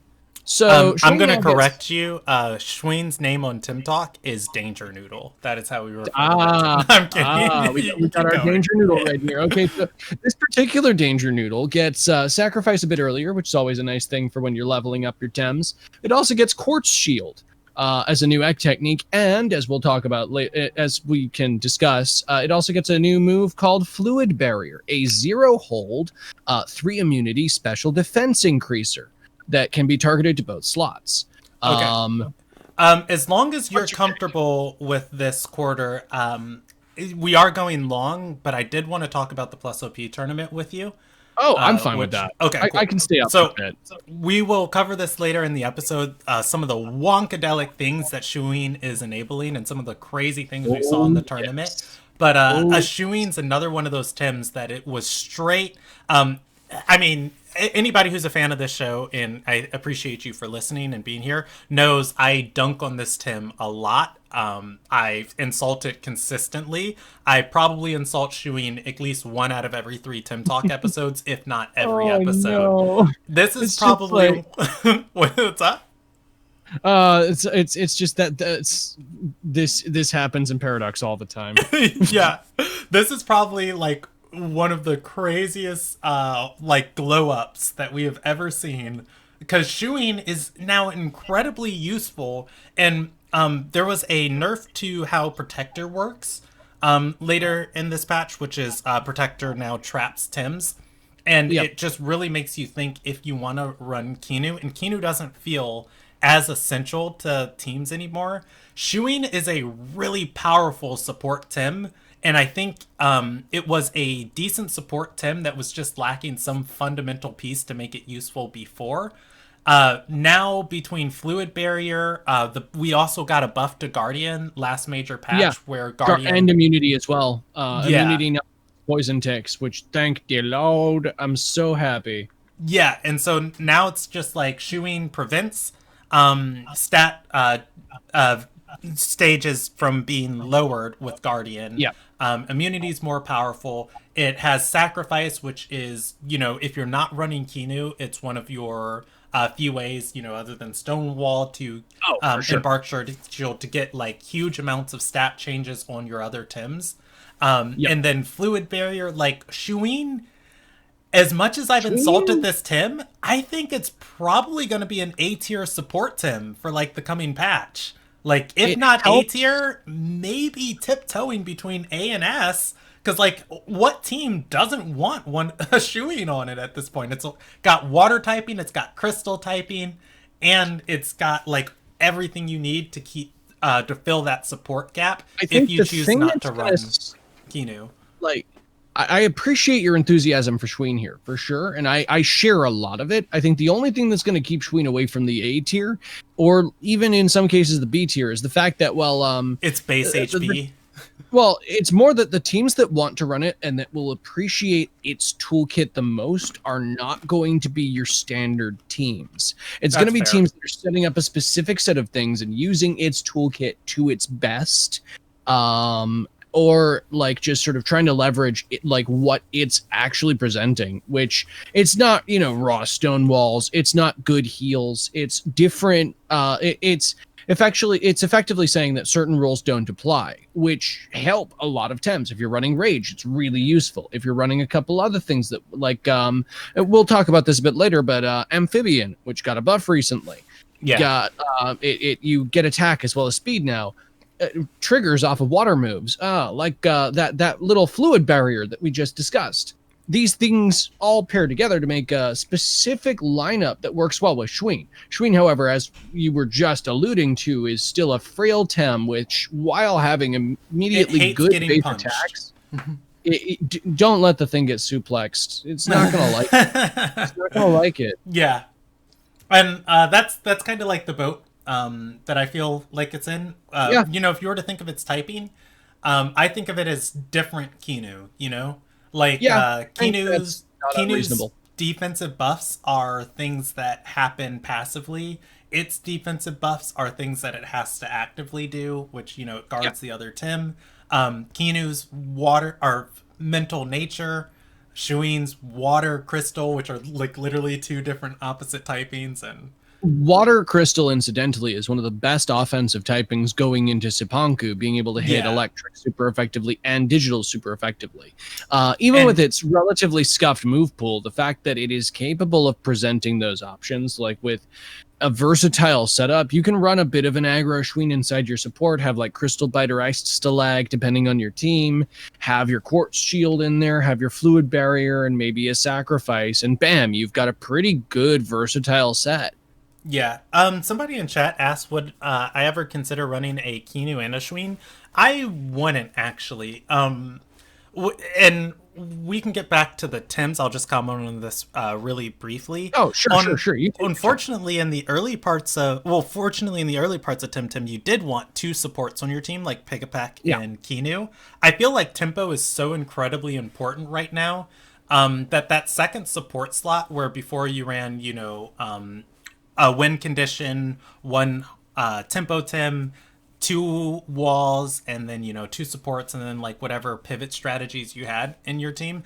I feel like that extra support slot, you really need to devote that now to either a Tim that you can pivot swap around or something for like more tempo, just because it's like the Scunch. I saw somebody playing against Scunch Mooflink earlier today, and they were just like, if I let Scunch Mooflink go off, I lose this game. Like, you can't really afford to bring in a team of 5 Tims and 2 of those Tims are support Tims, where it's just like, either they ban out your support Tim in the early draft, in which case you get all of your sweepers and win conditions and then you go ham on the game, or they don't and you bring your one support Tim and you're good.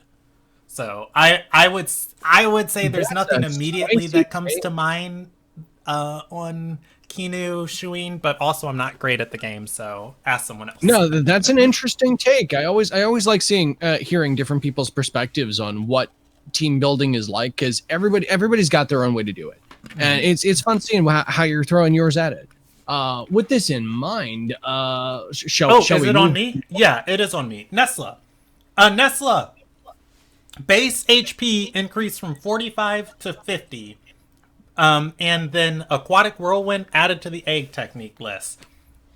Quarter, hit us with your ideas on this, because I feel like this is everything Nesla needed. Maybe 55 base HP, but I'm not going to complain. Just a little bit more for the little guy.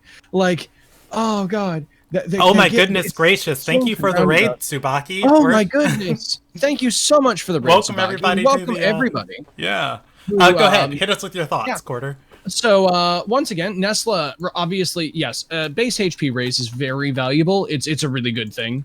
And second off, right, Nesla has always struggled looking for a good aquatic, like sort of water move. So yeah, like, hey, it's a great thing to see.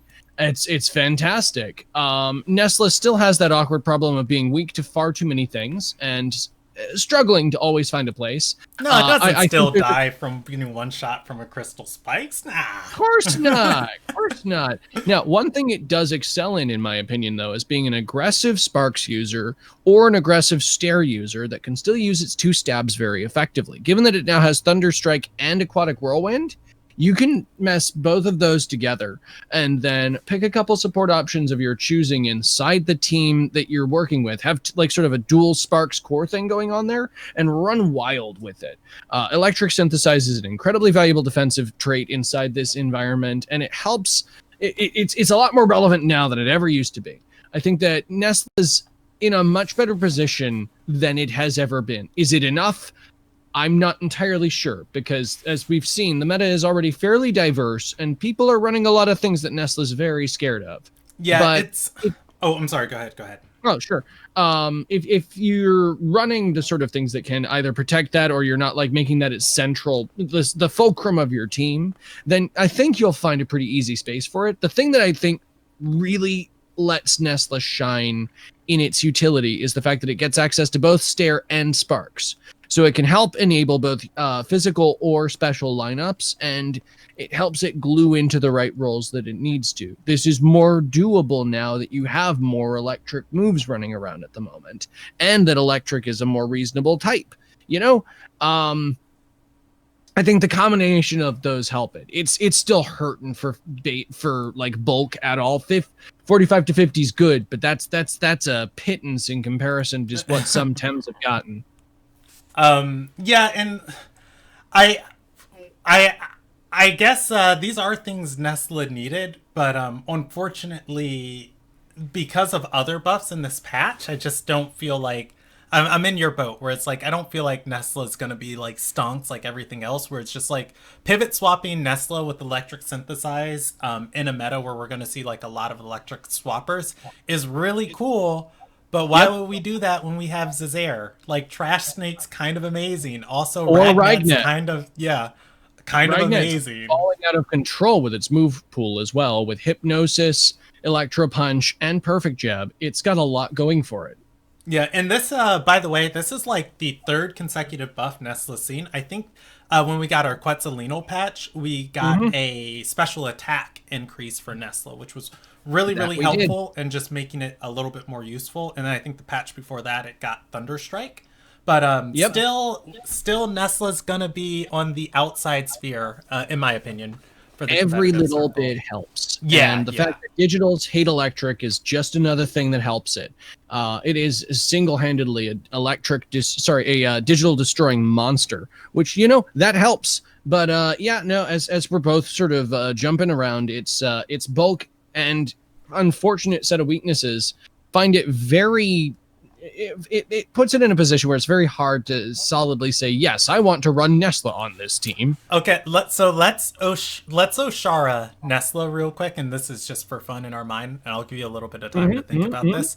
Let's get rid of Hydrologist and give it another trait, but we want one trait to make Nestle instantly OP. One trait to make Nestle instantly OP. I would think, off the top of my mind, let's see.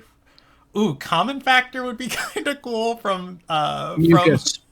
Mucus is also on my mind. The other one, honestly, I think the big problem with Nestle is not it's not its traits that are the problem. In my opinion. No, its traits. It's the base stats. Yeah, and the move pool. Let's just keep getting more minor Nestle buffs, and we'll see where we land. We'll get some more Cipanku little by little. Come. It'll get there. Yeah. All right. Do you want to read Volcrane? Absolutely. So Volcrane gets Flaming Meteorite a bit later on in its move pool. It's level 55 instead of 49. It also gets a fantastic new move in the form of Stone Barrier, which is a one-hold spread option that actually it's neutral prior, so it actually lets you use your speed on Volcrane, and it gives you a bit of evade alongside that. Where do you think Volcrane's sitting right now in terms of this and a couple other bits? This is one they don't tell you. But we have one change right here for Volcrane, but Volcrane is buffed, and all these secret little things that Krimis did has made this Tim really incredibly powerful.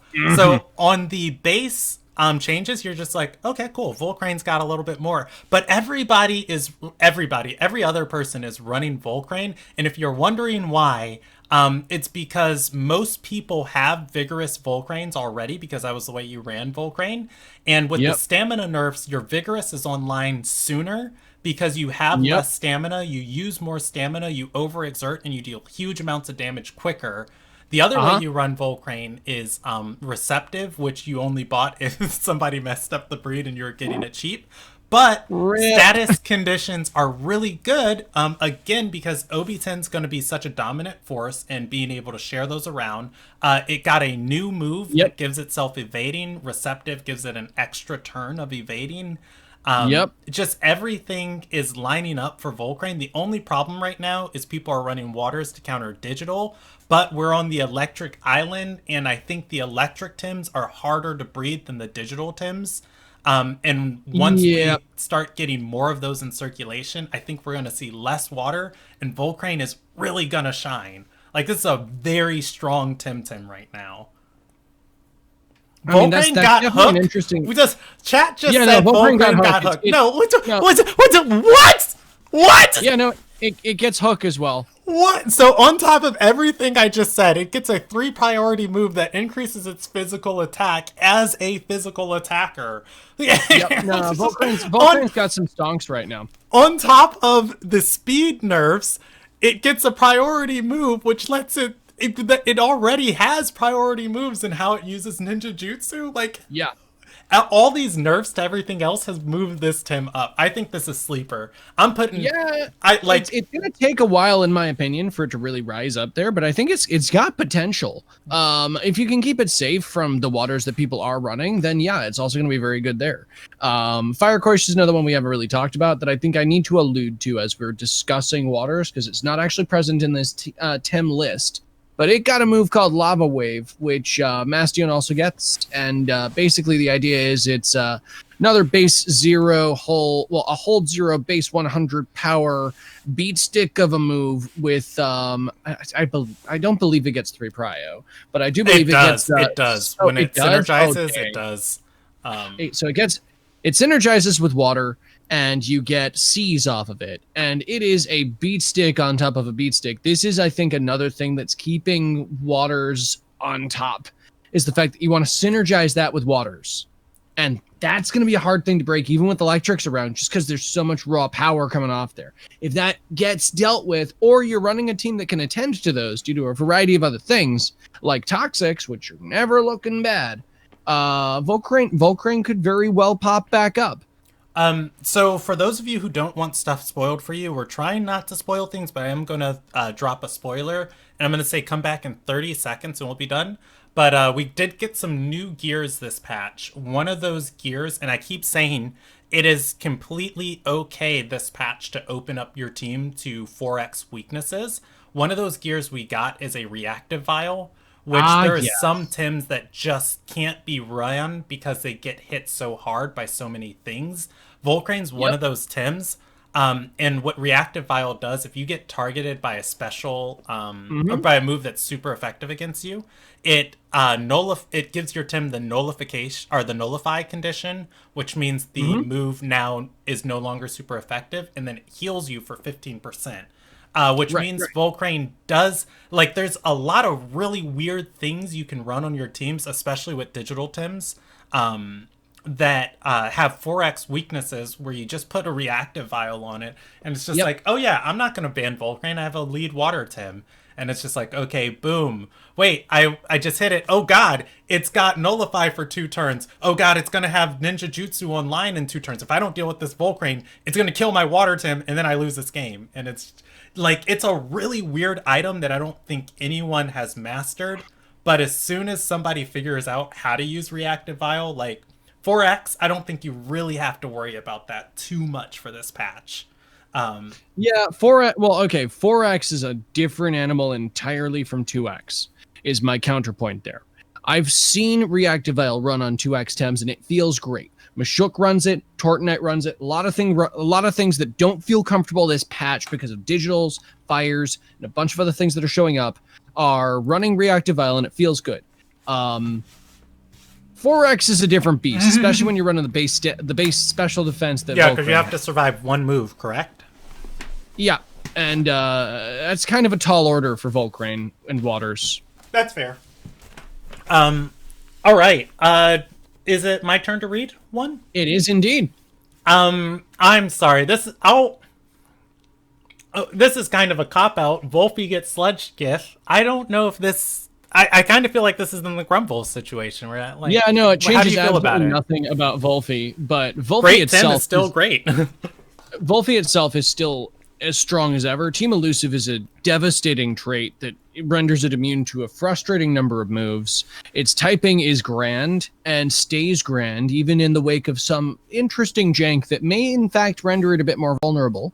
I'm currently running it on a couple teams because, well, nature's really powerful right now. Earth's really powerful right now. It's just in a very strong position. Exhaust, yeah, too. Now, the contrast to this is there's a lot more melees being run at the moment due to Golzi, which is, of course, a very aggro tem that wants to hit you very hard in the face. And Volfie does not appreciate this. What are you talking about? Smallzy is such a hard breed. Don't worry, Golzi can't hurt you. It's not real. It's not real. It's not real. We don't have to worry about those for the first week or two. Like, you just cover your eyes, you team build in a little dark room, and Golzi's... Nobody's going to run Golzi. It's too expensive. Nobody's going to run Golzi. Of course not. I've definitely not already just eaten it in ladder against it. That's like another one of those when we start talking about combos, like, oh my gosh, like Rage. So I don't think I want to cover all of these techniques for anybody listening. I think that we're fine having covered the Tems themselves. I think that the way in which that we've leveraged that into discussing a lot more of what's happening currently and the way in which those Tems have expanded and evolved, I think is better than just rattling off a list that people can look up themselves if they so choose. Hopefully, we've provided a bit of insights in terms of that, both from our predictions and what is already being seen. Yeah, I will agree with that. Some things that I think I'm just scrolling through right now. Do you have any highlights, that said? Anything you really want to show off? Yeah, the things that I think are kind of worth saying. I thought there'd be some room for Cernif this patch, but unfortunately with the nerfs to stamina, Cernif's in a really hard spot, and then Callosity now can only trigger once per turn, kind of hitting it a little bit more. Hitting it in the grill. The other one that I thought was really, really cool, Last Rush is actually kind of useful because there's some Tims with 2 useless traits, with Last Rush being one of them. Last Rush now triggers like Bully. If you have less Tims than your opponent, you get the 30% more damage. And then the other one that was useful was up here that I wanted to mention. Oh, I guess it was... I guess Resilient was on my mind, but actually reading back over it, Resilient is useful now, but not very much. More useful, but it's more useful, but not. Yeah. There's a lot of traits, however, if you look through them, there's a lot of traits that have been very interestingly buffed in a variety of different ways. Plethoric now is no longer basically something that barely exists. Toxic Farewell gets a mini fainted curse. Comebacker got a small nerf to damage. Soft Touch now gives you a damage increase when you hit it. Rejuvenate got that entire rework, which I think is important to talk.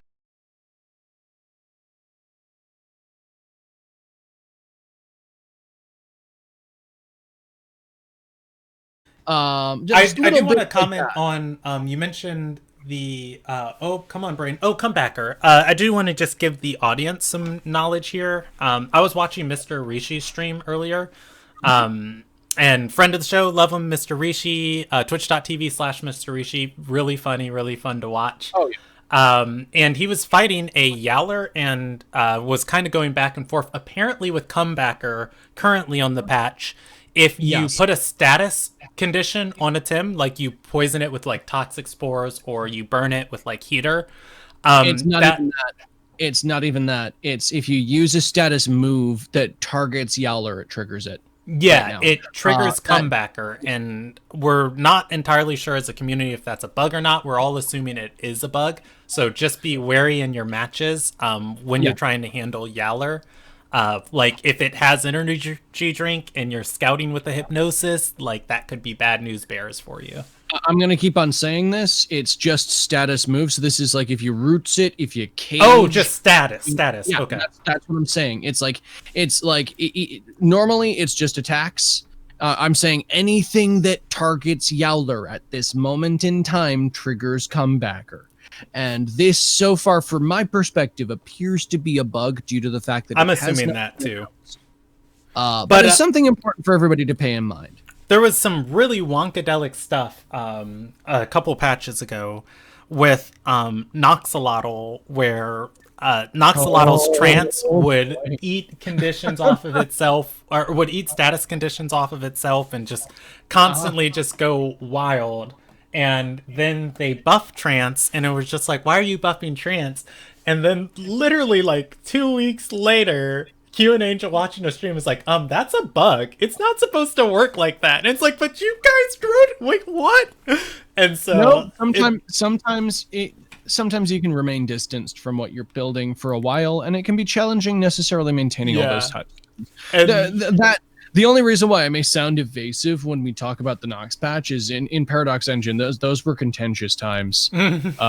Some people felt very strongly about the Nox patch, and some people still do, and it's an old wound that has healed. But Nox players everywhere are rejoicing. Like I personally think that Nox is doing pretty well right now. Yeah, like it's just Mimit adds so much to this game that it enables so many weird things where it's just like, okay, so you can't trance your Nox multiple times in one game, but you can trance your Mimit multiple times in one game, so just do that instead. Have fun. No, I hadn't even thought of that, you monster. Oh, wait, I didn't just put that into our community. No, don't run that, everybody. Well, there we are. It's fine. You definitely didn't hear it from here first. With that, though, I think that's excluding a number of small cosmetic changes that are obviously very important. I think that's the vast majority of what we need to discuss inside the patch notes. I think that's a lot of it that's very important. Yeah. Let's hit up. Was that our last piece of news? Oh, we've got one more piece of news, and then we can hit up the tournament. Thank you everybody for who's still watching and hanging with us. I know we're going long, but it was a really big week, guys. So definitely appreciate it's not every week you get an entire island, is it? Yeah. So I actually saw this on Twitter, and one of my favorite websites is actually Temstrat. Temtem Strat, that has this interactive map, and unfortunately whoever is in charge of the website hasn't been updating it lately. Yep, so I've noticed that. Bless Nico Blocky's heart shared this from Temtem France, and they actually have an interactive map on their site that has all of the new glacier that we got with, the Naru Lodge and fishing and everything. But it also has Cipanku on it, and it gives if you click here, you can see the percentages of which the Tims spawn. You can see what TVs they give, how many estimated Pansuns you're going to get from them, the maximum level they spawn, the minimum level. And this is just one of my favorite things for kind of... I use Temtem Strats a lot, like when I'm going out and leveling or TV training or... deciding what to free Tim or where to spin my radar. And I wanted to share this with everybody, that it is a resource out there. I'll put it in the show notes. But for those who are listening right now, it's Temtem. Oh, I can put it in the Twitch stream. I'm a smart person. Oh my god. I know, right? Was there anything you wanted to say on this before we move to the tournament? I'll save this for the plugs, but there's a couple other websites that are forming that have good information out there as well. Okay.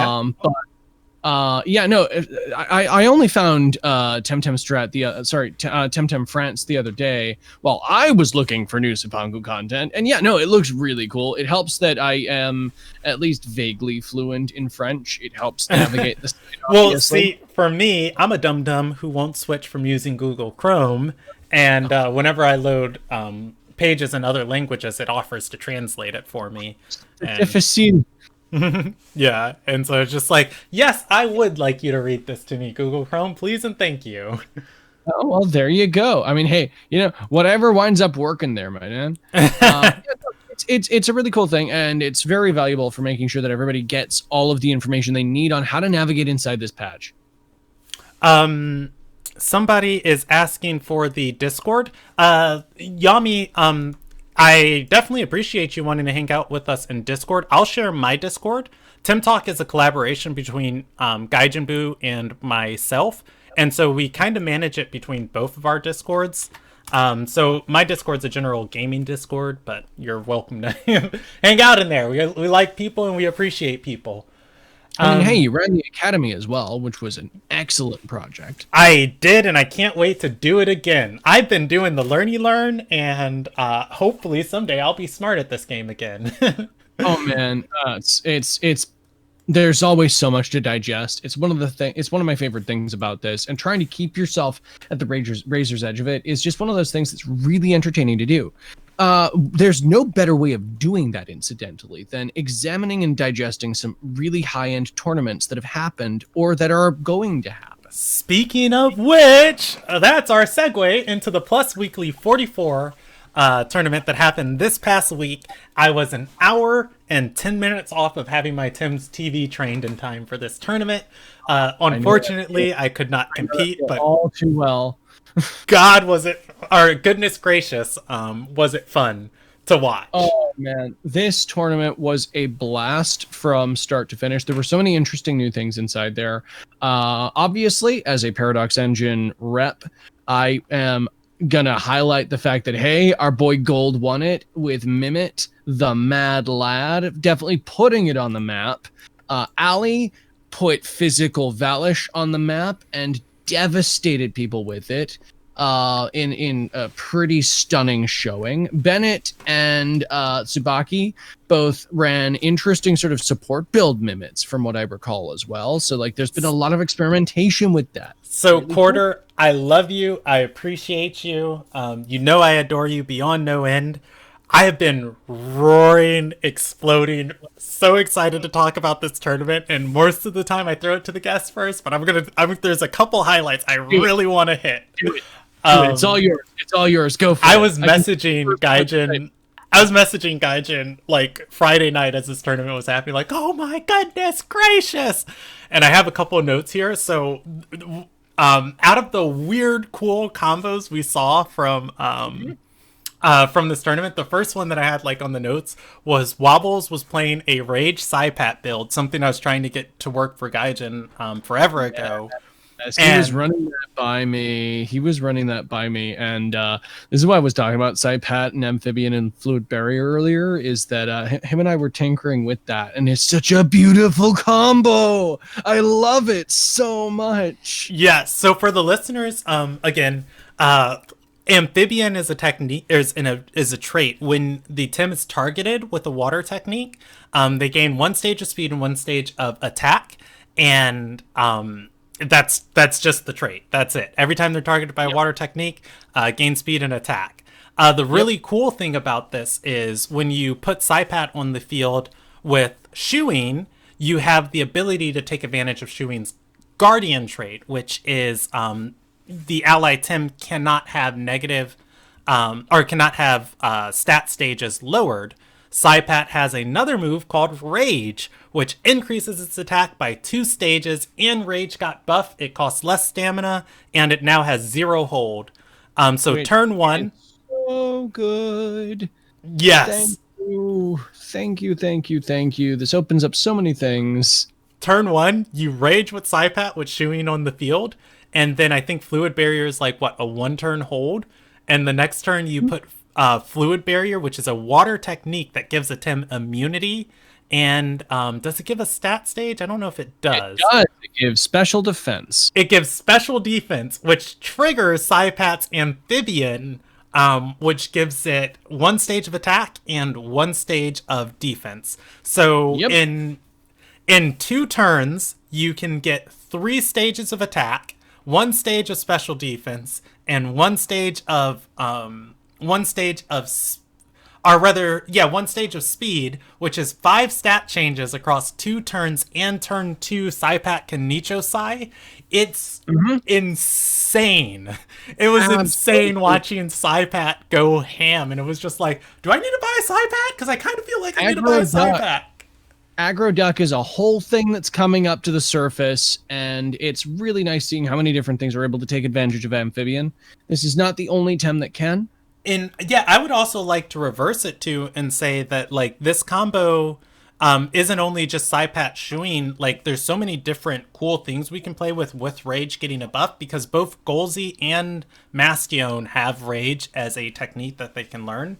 And Mastion also wants that water synergy for its partner for Lava Wave, which we discussed earlier. So if you're going Rage on Mastion turn 1 with a Fluid Barrier, and then you're coming in swinging with the right hook of a Lava Wave afterwards, then that's looking like some pretty aggressive openers, which is a refreshing thing given how absent Mastion was throughout the entirety of the Ketsa meta, due to the fact that, well, it didn't get any of those fancy turn 1 turn 1 moves that other fires got. now it has Ketsa, -5 damage, -1 stamina, but plus a status condition. So it's rolling. Such a status condition. When I watched this match with Wobbles, I literally jumped out of my chair and started like dancing around of like, oh my god, what's going on? Oh yes. Go ahead. Sorry, I was just saying it's such a thing. It's Wobble's games are fantastic. He's done some fantastic things in the game. One of the other things I've always enjoyed about him is his way of playing Grandpa. He's done a lot to try to innovate that time, and he's one of the few people I know who is keeping that torch burning into this meta. Everything I said about stamina, everything RG said in chat about how it's like, oh god, Grandpa is so hard to play and I'm so frustrated. Wobble's is like, I'm just doing it. It's so funny because when you said that, the first thing that came to my mind was I was watching somebody stream, and Q Angel was hanging out in the stream, and or was it Q Angel or y'all? One of them was hanging out in the stream, and RG Isosceles was there, and he's like, "You killed my birds! You killed my birds!" And it's like, they're not dead, and it's like, they're on play. I'm like, oh my god, RG, please just dig down a notch. He didn't mean this is a personal attack to you. But it did make RG Isosceles is in chat. Friend of the show, we love him, but RG Isosceles says he killed them. He killed them. The other match that really stuck out to me that I did make notes of that I wanted to comment on, the other Tem to keep your eye on for this patch is Hedging, that has a very strange trait, gotta go fast. Yes. Yeah, and this gotta go fast is its own little can of worms of just like, it's got so many priority moves already, and it's got such good base speed that it's like, okay, why does this Tim have this trait? And whatever value that adds to the Tim is just like another thing that we'll discuss later. But the really odd and thing you have to watch about Hedging is it's got so many things to buff its attacks and its stats. It's got Hook for its attack. It's got Overclock for its speed. I think it has one other thing for like its special attack, but Turby versus Senior Plat was a match I took note of because there was a Mimit in the game that I believe Turby was using, and just abusing all of the ways that the Hedging was able to buff its stat. He got the Mimit to have like +5/+5 and like 3 different stats. And it was just like, yeah, and it was just like, oh my gosh. And so this is one of the really weird things too, where like this patch, you kind of have to really break your brain in how you think about it. Mimit comes in and copies a Tim. And so a lot of people do Yowler, with Yowler in the main slot, Mimit coming in and copying the Yowler, showing off and Savage Suplexing turn 2. And so when you're making your decisions, you kind of have to think in like threat assessment, even though both of the Tims are the same threat. As like, okay, they're both Yowlers that I'm staring down, but if I kill Yowler, the Mimit doesn't have access to keep doing this later in the match because it will lose this move pool.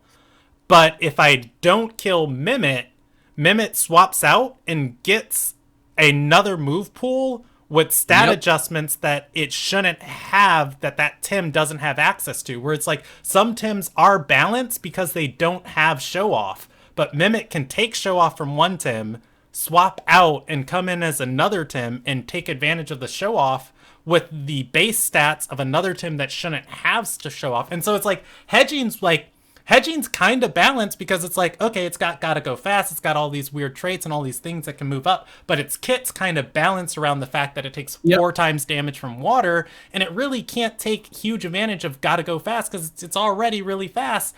But then Mimic comes in and it's like, okay, I'm gonna gotta go fast, I'm gonna buff up really quickly, and I'm gonna leave. And it's like, wait, don't leave. I don't want you to have +5/+5 on literally anything else. I want to kill you with the 4 times water move. Come back. If I may interject for a moment. Oh yeah, no, definitely. Like I've been running some hedging stuff myself and looking at it, and there are in fact a couple things that remember what I said earlier about how a fast Tem is one thing, but prio is another. Turns out a trait that gives 3 prio to every move is really, really good. Chiefly amongst that, this all stems from what you just said about the fact that it's 4 times weak to water, which yes, it is, unless it clicks Generify. Oh God, I forgot about that move. Yeah, explain what it does. Explain what it does. Because you don't get many opportunities to click the good move that stops you from taking damage before you take the damage as 2 prio.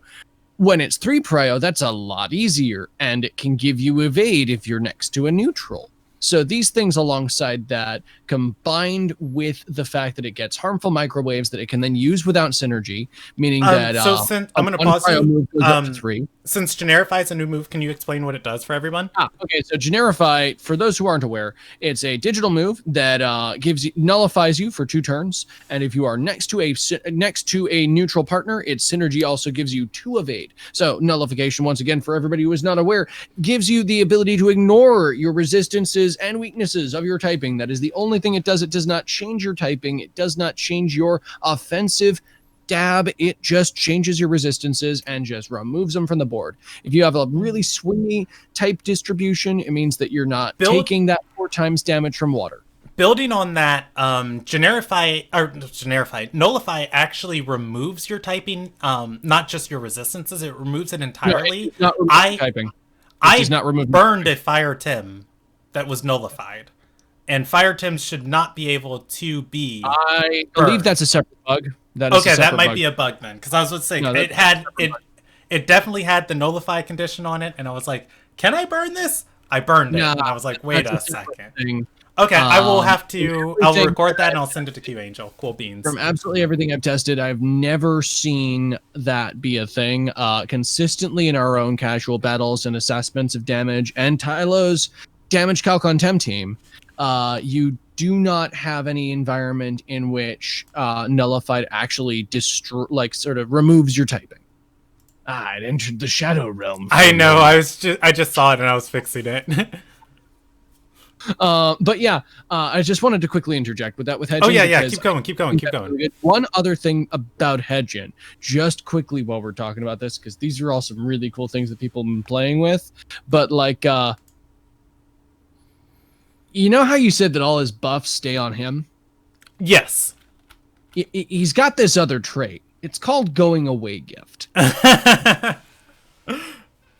Go ahead and explain it to everybody. I know what going away gift is, and I haven't even started to consider that. When hedging goes down, it gives its buffs to the next thing that comes in. That's really good on any chain buffed team. Like I don't know if you're running Overclock and a Sparks user and a Stonewaller. I don't know. There's a couple buffs in the Just a few, and they're not incredibly powerful. That's not the reason why Protector's been nerfed every patch for like the last 3 patches, right? Of course not. Yeah, it's fine. Maybe eventually they'll nerf it enough. Maybe they'll nerf it enough someday. Was there anything? Oh, I'm sorry. Go ahead. You beat me to the punch there. I was about to try to get us back on track. I'm sorry. Oh no, you're good. You're good. Like the podcast host in me comes out of just like, oh, time. The got and the podcast host in you comes out too, so it's great. Exactly. Those two moments really stuck out with me for the tournament. But just watching the tournament all night, there's all types of crazy things happening. Was there anything you wanted to comment on? Otherwise, I think we can end with maybe a couple combos we might want to see or play around with, and then we can end up the episode. I didn't check the email for listener questions. I'll do that right now. You go ahead and do that. While I talk. Okay, so honestly, once again, having talked with a lot of people who played in Plus from Paradox Engine's side, there were a lot of things that I was really pleased in seeing. Obviously, I love seeing my boys Albion be repped, but a lot of it is variations on a theme there. Gold, I think, really helped exemplify why Mimit in particular was just a spectacular time to see. And I talked a little bit earlier about how Ali running physical Valish just like won my heart and many other people's. I see a lot more physical Valishes out there when there were a lot of skeptics before Plus. And I think that her success inside that tournament was a very significant contributor to people's perceptions of Valish's viability. Outside of that, yeah, I think one other thing I'd say about the whole Mimit scenario, just expanding on what you discussed about it quickly, is the fact that Mimit at its heart is deeply versatile, and from the horse's mouth, you don't have to be copying just the things that you've spread for. Anything that is useful at the time is the sort of thing that you can then use for that and move forward with it. Ranging from, like, I don't know, if you do need a support on your team that's useful, or if you want to like put it in a different position wherein it does not transform into your ally, but in fact the opposing Tem, and then use that effectively, that's still a very powerful thing. And we saw that inside Plus the Plus Weekly. Oh, yeah. We've been talking about Mimit, and I never even explained it for anybody. So the way Mimit works, it's got two abilities. Two traits. Yeah, striking transmog and landing transmog. And the one that we're referring to as landing transmog, when it comes into the field, it copies the Tem next to it in a clockwise fashion. So Yes. if it's in your first slot, it copies the Tem in your second slot. If it's in your second slot, it copies the Tem in the enemy's second slot because it goes in a clockwise formation around the battlefield. And it copies the base stats of that Tem, but it keeps its SVs and its TVs. So it's just really fascinating and it copies the trait and It's deep interesting. Yeah. One caveat, please do not, for your own sake, use striking transmog in competitive. It is, well, use it at your own risk, I think is the better way of framing this. It's by all means try, but you have to spend a turn as Mimit itself, who has base 50s in every stat, which is not particularly great, and only has one move, which is one prio, that you need to use in order to transform. And every time you hit somebody with a physical move after that, you still transform.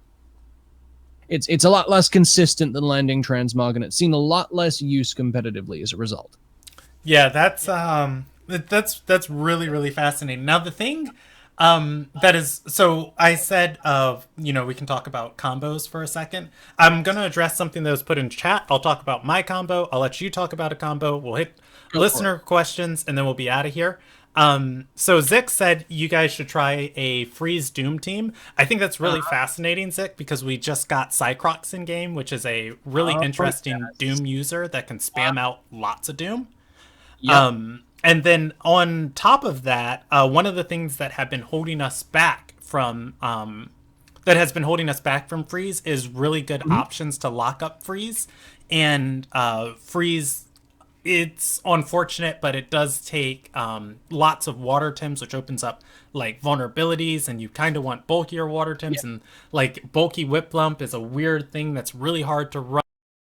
Calibus is fantastic, but unfortunately, if Calibus is your main win condition, you're not dealing a lot of damage, etc., etc., etc. We just got Cold Geyser on a lot of different Tims. This is true.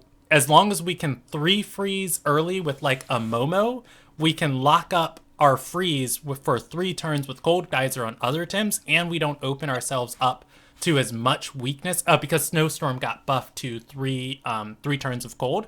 So we don't open ourselves up to as much weakness by having so many waters. So I definitely think Freeze Doom is something that we'll probably see it in like 2 or 3 weeks. But right now I think people want to experiment with like really fast hit meta. But like, hold your breath on that because you'll probably see it soon. Did you want to say something, Quarter? No, I just completely agree with you there in that Freeze and Doom are both the sort of things that you see develop out of a more mid-range meta that has begun to settle. Usually at the very start of things, it is the more aggressive styles that come to the forefront because first off, they're very easy to pick up and work with, right? It's very easy to like set something up and go 500 and throw it into somebody's face. Now, I don't want anybody to hear me saying that and say, Quarter's saying aggro is easy. Because if you ever run an aggro team, then you know that when to go face is a very challenging question to actually say. The answer is always, but is it always? And where? Like, there's so many small hanging questions inside aggro that make it fun and engaging to play. But yeah, I suppose that was mainly all I was going to say there. Okay. The combo that's been really on my mind, that's worth mentioning. The way that Mimic works when it copies another Tem, functionally it counts itself as that Tem, which means Doppelganger Brooch works on Mimic. And so I have been playing around with the idea of a fast charge Kazuma team. And when Mimic enters the field, it counts as a digital Tem, which Kazuma's fast charge works on it. Then it can copy the opponent's Tem from landing transmog, and now it's the opponent's Tem plus 2 stages of speed with the Doppelganger Brooch for 50% additional damage to it. Mimic Mimic can functionally, like when I was talking about the checkmate situation of just holding the option of being a threat, Mimic can functionally kind of keep putting your opponents in check for each like troubled board state you're in. And I've really wanted to Wildfella actually put in better words of what I'm trying to explain. Mimic can anti-sweep or anti-swap. Being able to steal your opponent's win condition is a spectacular thing. Yeah, and it's just like, I'm gonna be you but better with Doppelganger Brooch, kind of like really makes me want to experiment around with that. And I've been building a team. I don't have the TVs worked out for my Kazuma yet, of if I just wanted as like a really bulky support Kazuma or what. So in future episodes, when I get it worked out, I have like a Tem team I'm working on. I will definitely share it with everybody, but that's the combo right now that's like on the top of my mind. That's going to be more generous than I am with some of my sauce, but that does sound like a spicy meatball. I do hope that the traits wind up working out with that. Have you tested that in casual battles and made sure that those actually Fast Charge works with Mimic, and then Mimic copies the opponent's Temtem, and then Mimic does get the effect of Doppelganger Brooch when it attacks. So it's just I'm going to be you, but better. That's magnificent. It's really, really strange, and I'm really excited for it. Yeah, that's pretty juicy right there. Okay, so I have a cup. The team that I've been working on the most as of late is basically the team I want to build before I build that saucy mid-range team that I actually want to build. But it's got a couple really good little bits of sauce in it. Right, so we both been talking about OB2. OB2 is a really fun Tem, and it's got Source Replicator, that charming trait that means that you get to copy all of the positive status conditions that you give to it to another Tem. So I saw that it runs Sparks, and I'm like, okay, what do I do with this? What's the thing that makes that even better? Because there's got to be something more. Oh, right. A lot of things that want to work on Sparks teams right now. Click Thunderstrike. Man, if only I had more Chamomiles. Chamomile OB2 is really entertaining to run. Immediately being able to give immunity to your Thunderstrike users while being able to Sparks buff them and have them stay is really effective and has proven to be pretty entertaining so far in using it. Obviously, I've been using this in conjunction with a couple other things that are just more standard Sparks fare, like Loali, and it's also been a chance to like mess around with good friend, which I think it is important inside this aggressive environment when you're running things like Osiara and Amphitheater and other things that don't really like getting suplexed because you put max special attack on them to make them kill things harder. Yeah, that's fascinating. The biggest challenge that I've had with it, and I'll happily share this, is the fact that because you're running Chamomile, you cannot gain any further conditions. This locks you in as OB2 to not really being able to click bush exactly when you want to. Fair, yeah. I can see that. Okay. Obviously a bit of a problem for those 4 turns, but especially in the wake of a lot of these cheeky Doom teams that are popping out, it's a unique bit of sauce there, and it also helps protect you against a lot of exhaust trappers and things like that do pop up inside these sorts of environments. It's also really good against Golzy, which currently is very much heavily flexing the fact that Defuser Taser is automatic seize burn, which is very powerful. Okay, yeah, I'm going to. We will have you back on, especially with Gaijin here, Quarter. Let's I'm gonna tentatively just throw this into the atmosphere and say in two or so weeks, maybe 3. Let's either you feature on Temtalk again, or if you have space for a guest, like I will wake up at 4 a.m. to come on. I will to come on Tim Essence, and let's just talk about like how our ideas panned out, and if our thinking got revised, because like we're so early in a patch that it's just like I hope this works for you, but I hope mine works more so I can get some TMR. So we'll see where we land in a week, or in 2 weeks or so. Definitely. With that, there were no listener questions, but if you ever want to write into the show, we always appreciate. Well, actually, Zik, I'm going to take your question in chat as the listener question for this. Good. Okay. Oh, I had this lingering in my mind. Can Kazuma be made into an attacker? Do you want to tackle this, or do you want me to give my thoughts on it? Because I've tried with a lot of different Kazuma spreads. I really like the Tim. I don't think it's very good, but I like it. Kazuma. Do you want to go first on this one? Yeah. Okay. So Kazuma is a really weird Tim. It has incredible special defense, like out of this world special defense. But it's got like real garbage HP. So it unfortunately can't wall. I've tried to run it as a wall, and it just doesn't do it well because its HP is so low, and it really hurts. And especially because Crystal is such a powerful attacking typing that when you're trying to get Kazuma to function outside of its roles because of its typing, it kind of forces it back into the roles that it was intended for. I think Drill Impact is kind of dookie, and I think that if you try and run a physical attacking Kazuma, there's nothing immediately that comes to my mind that makes me think what's Kazuma offer as a physical attacker that somebody else can't do better. And where I land on the unique thing that Kazuma brings to the table, Kazuma we have now a lot more Tims in the game, so I can't say this with ultimate certainty, but Kazuma is one of the best at speed control with Tesla Prison and Turbo Choreography. And then it also has Electric Storm, which it loves using to keep tickling the enemy team to stop, things like Mix from setting up, even though it gets hit by Crystal really hard. It's just an unfortunate thing. And Kazuma's base speed's not terrible. It can actually speed TV to Sparks on priority to Sparks some of your special attackers.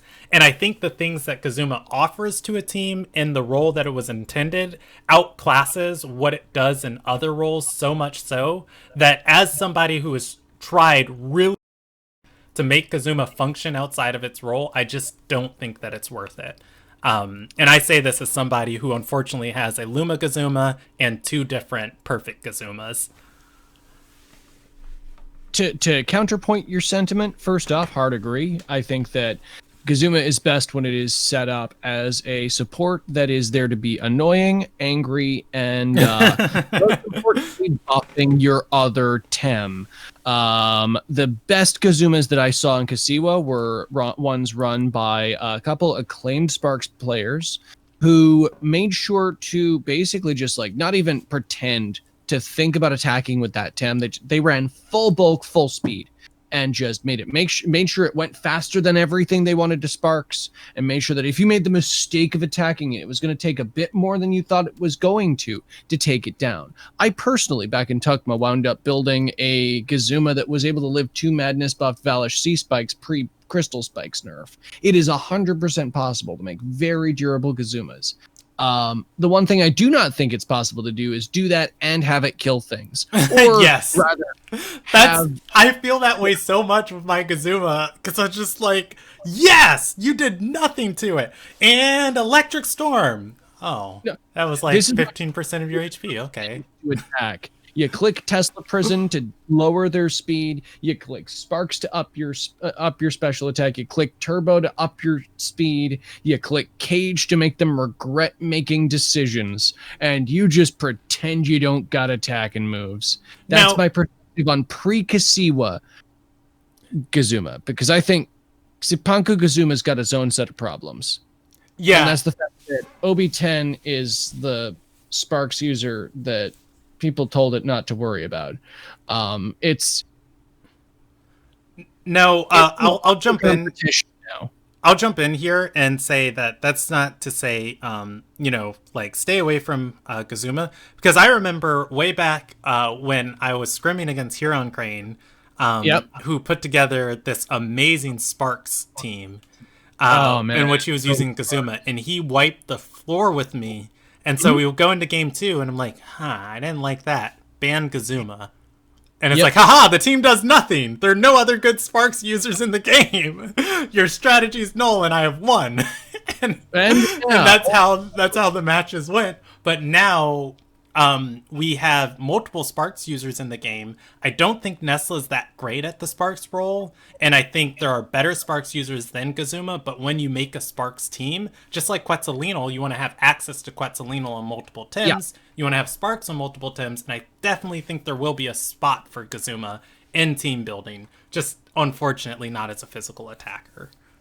Well, as an offensive Tim in general, it's very hard to leverage, but as you say, it is one option when you're building Sparks teams. I think that the important thing to think about when you're building a Sparks team is... Amphitheater has Sparks? I forgot about that. Yeah, no, I run Sparks Amphitheater. It's really, really good. It's really good, Presby. It's really... Yeah, I don't doubt it. It just slipped my mind.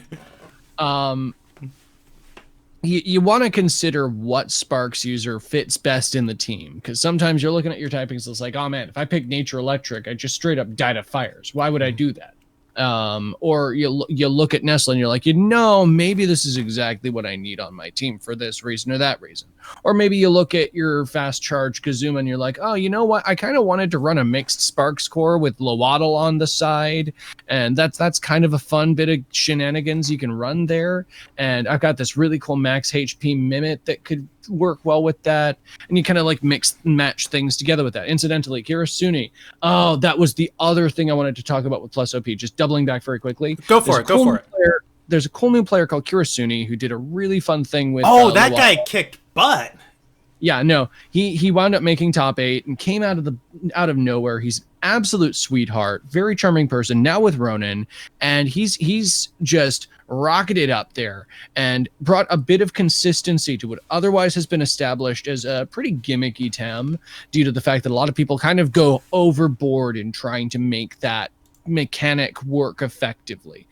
Just as a quick overview, basically Voodoo, Lowaddle's ability is when you attack your ally, you do damage equal to the damage that you dealt to your ally to both opponents as an abilities. This is unblockable, unresistible, unlowerable. It's just flat 1-to-1 damage ratio to both of those Tems. Okay, yeah, and that's another one a lot of people have been theory crafting, like, is Voodoo good? So, which is why I'm pleased that Kirasuni found a niche that wasn't like overboard and was very refined. I think that those two things together is like really nice to see. So sorry for that quick segue. It's just something that like returned to my head. No, it's all good. Zick, thank you for your question. If anybody ever wants to write into the show, though, we always appreciate answering listener questions. It's so much fun to think in the shoes of somebody else and, consider something that, like, normally doesn't pop in our brain. You can write into the show at temtalkshow@gmail.com. The email, again, is temtalkshow@gmail.com. It was an unfortunate set of circumstances that caused me not to check the email before the show, but I always check the email every Wednesday and every night before the show. So if you have anything you ever want to write in, if you want to tell us you appreciate us, if you want to tell us you hate us, if you have a question about Temtem, we will answer it on the show. Fortunately, I can say we've never received hate mail to this day, so I would like that to keep going. You could be the first. Yeah. Do it, sweetheart. Otherwise, and one more time, that email is temtalkshow@gmail.com. Otherwise, let's hit up our plugs, and then, look, an Untamed Vonlin up here. What's up, Vonlin? Oh, man, look at that. How's it going, Vonlin? So let's hit up our closing plugs. I will throw it. No. Yes, I will throw it to you first. Quarter, where can the people find you? What are you up to this week? All right, so first off, I have my own Twitch channel. It is Far Thing. That is my name on the old Twitcheroons. I do breeding streams. I do comp streams. I do castings of specific competitive tournaments. I do a podcast every other Sunday that is specifically PvP focused inside Temtem called Temessence, your bi-weekly shot of competitive goodness. And all of those things are pretty fun. Just as a side note as well, this is another thing I wanted to plug at the end of this, since we were talking about databases and competitive resources. Feel free to put any links in the chat. If you want me to put it in the show notes, put it. If you want me to put it in the show notes when we upload this, put it in the show notes. That way I'll remember to copy and paste it. Yep. Tortnight's Garden. We love this website. We love Tortnight's Garden. I was just about to plug it. That's the thing I was going to plug, is that basically there's a fantastic new website that Gold and a couple other people have been building. I've been fortunate enough to do a bit of work on it. It's basically a compilation of a variety of different things, ranging from competitive analysis to tournament dates to price guides to a number of other things that are otherwise very hard to find in the Temtem world. Like you gotta go hunting for all this information. We're trying to centralize that, and one of the places in which we're trying to centralize that is Tortnight's Garden.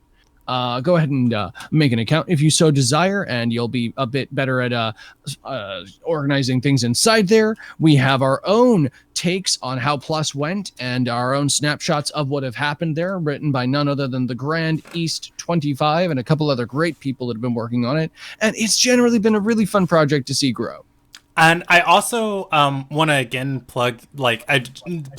emphasize your podcast. I know for myself, I used to really love playing Hearthstone, and when I was like into it, I listened to like 5 different Hearthstone podcasts every week, and I love that we can support each other and not be like adversaries. And I want people like Tim Essence support this home skillet here, because competitive podcasts are not easy to do, and I want to see it get legs, and I want to see it live forever so that we can be sister talk shows. Gaijin and I can derp and have fun, and then we can count on somebody else to inform the people. Because Kennedy. What's up, Gaijin? By the way, I dragged Gaijin into the chat. Kennedy decided to not want to play all the competitive, so now we have somebody even better. 1/4 power. Far Thing. And did you give people the time you hold on. We can hear you, Gaijin. Did you give people the time quarter that you record? Yes. Sorry. How foolish of me. I record at 1400 UTC.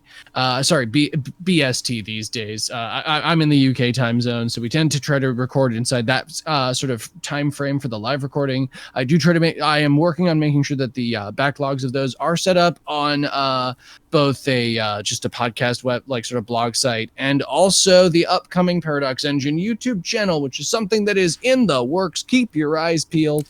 Let's go. Wait a minute. What? Content. A Paradox Engine YouTube channel? Indeed, indeed. We're looking to have a lot of information on there in terms of just a lot of stuff ranging from like VOD analysis to beginner's guides of how does one even competitive Temtem to a number of separate things like that to help make sure that people are situated and have their sort of stuff in the right place. This has been reinforced and assisted by some fantastic people on Twitch like Saber and Sorty Rum, who are a power couple as far as it goes in terms of setting up educational media. They really are. They've been really good at setting things like that up, and I really appreciate them. Gaijin, I really love that you were able to join us for the last part of the show. I'm going to give you a couple minutes to address the people. Was there anything you wanted to say on the Cipanku patch, or if you just kind of wanted to throw your plugs in? I'll just give you the floor for a minute. Love and appreciate you being here, Gaijin. The Cipanku patch is probably... Now, I'm gonna let you finish it all, but I want to say the Cipanku patch was the greatest Temtem patch of all time. Man. Yes, it is. Literally, hands down, just everything about this update is absolutely incredible. I am so in love with everything Cipanku at this moment. The music, absolutely breathtaking. The sights and scenery, just gorgeous. The Temtem designs are absolutely next level. Just incredible. If Arbery steps up from this, I don't think any of us will survive it. That's true. Fair point. That's true.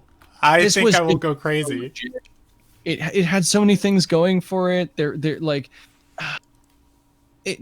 the actual landscape has a lot of detail, depth, and aesthetic beauty to it that was really nice to see. It felt like large and expansive without feeling empty or overly vast.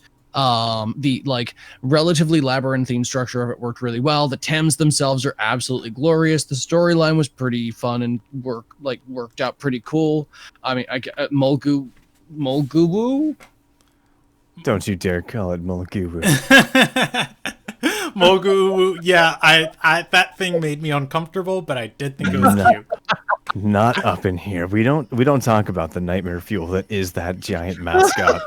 We're gonna do spoiler. We all know that is the final boss. That is Yaw right in there. That's Yaw in there. Yeah, that's Hands who's down. leading Team Belsoto. The mastermind. I hadn't thought of that. I hadn't thought of that at all. But if anyone was going to do it, I mean, that's the kind of nightmare fuel that would keep us alive inside that. No. So we won't spoil the story, but there is the upcoming patch.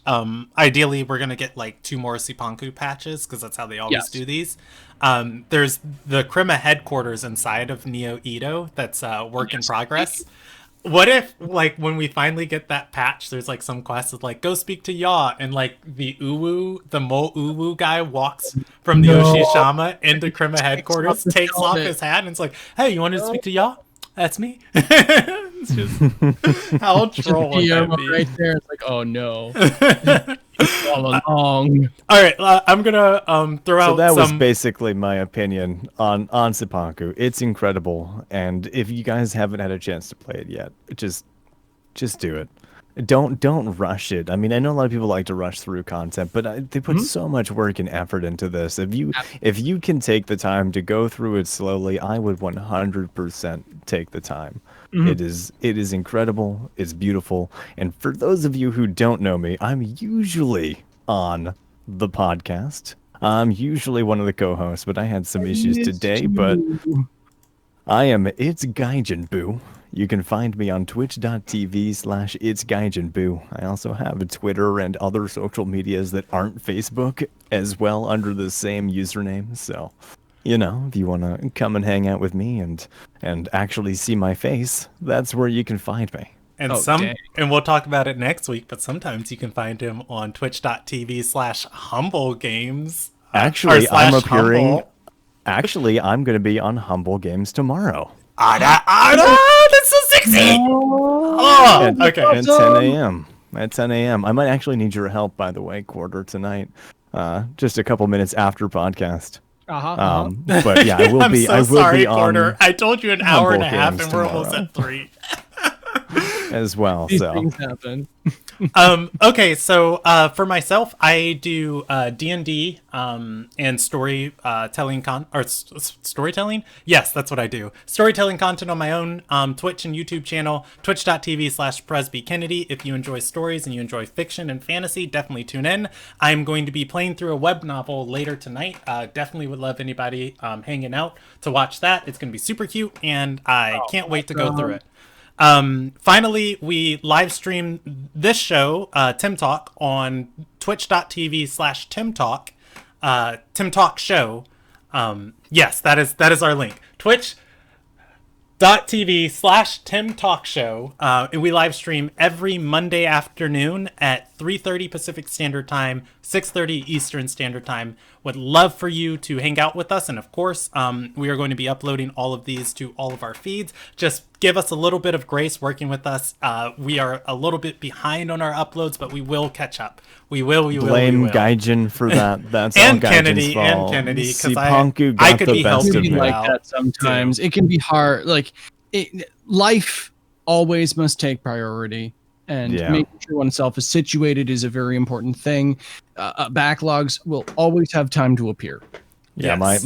my second job started back up, so between my second job starting back up and Cipanku dropping, I didn't have a lot of time, so I apologize for everybody who does enjoy the podcast. I did have somebody pop in the other day. They were talking about how they love the podcast and were just wondering where the episodes were, and What so episodes? Just they're fine. Thank you guys so much for all of you who support us, and thank you for being understanding.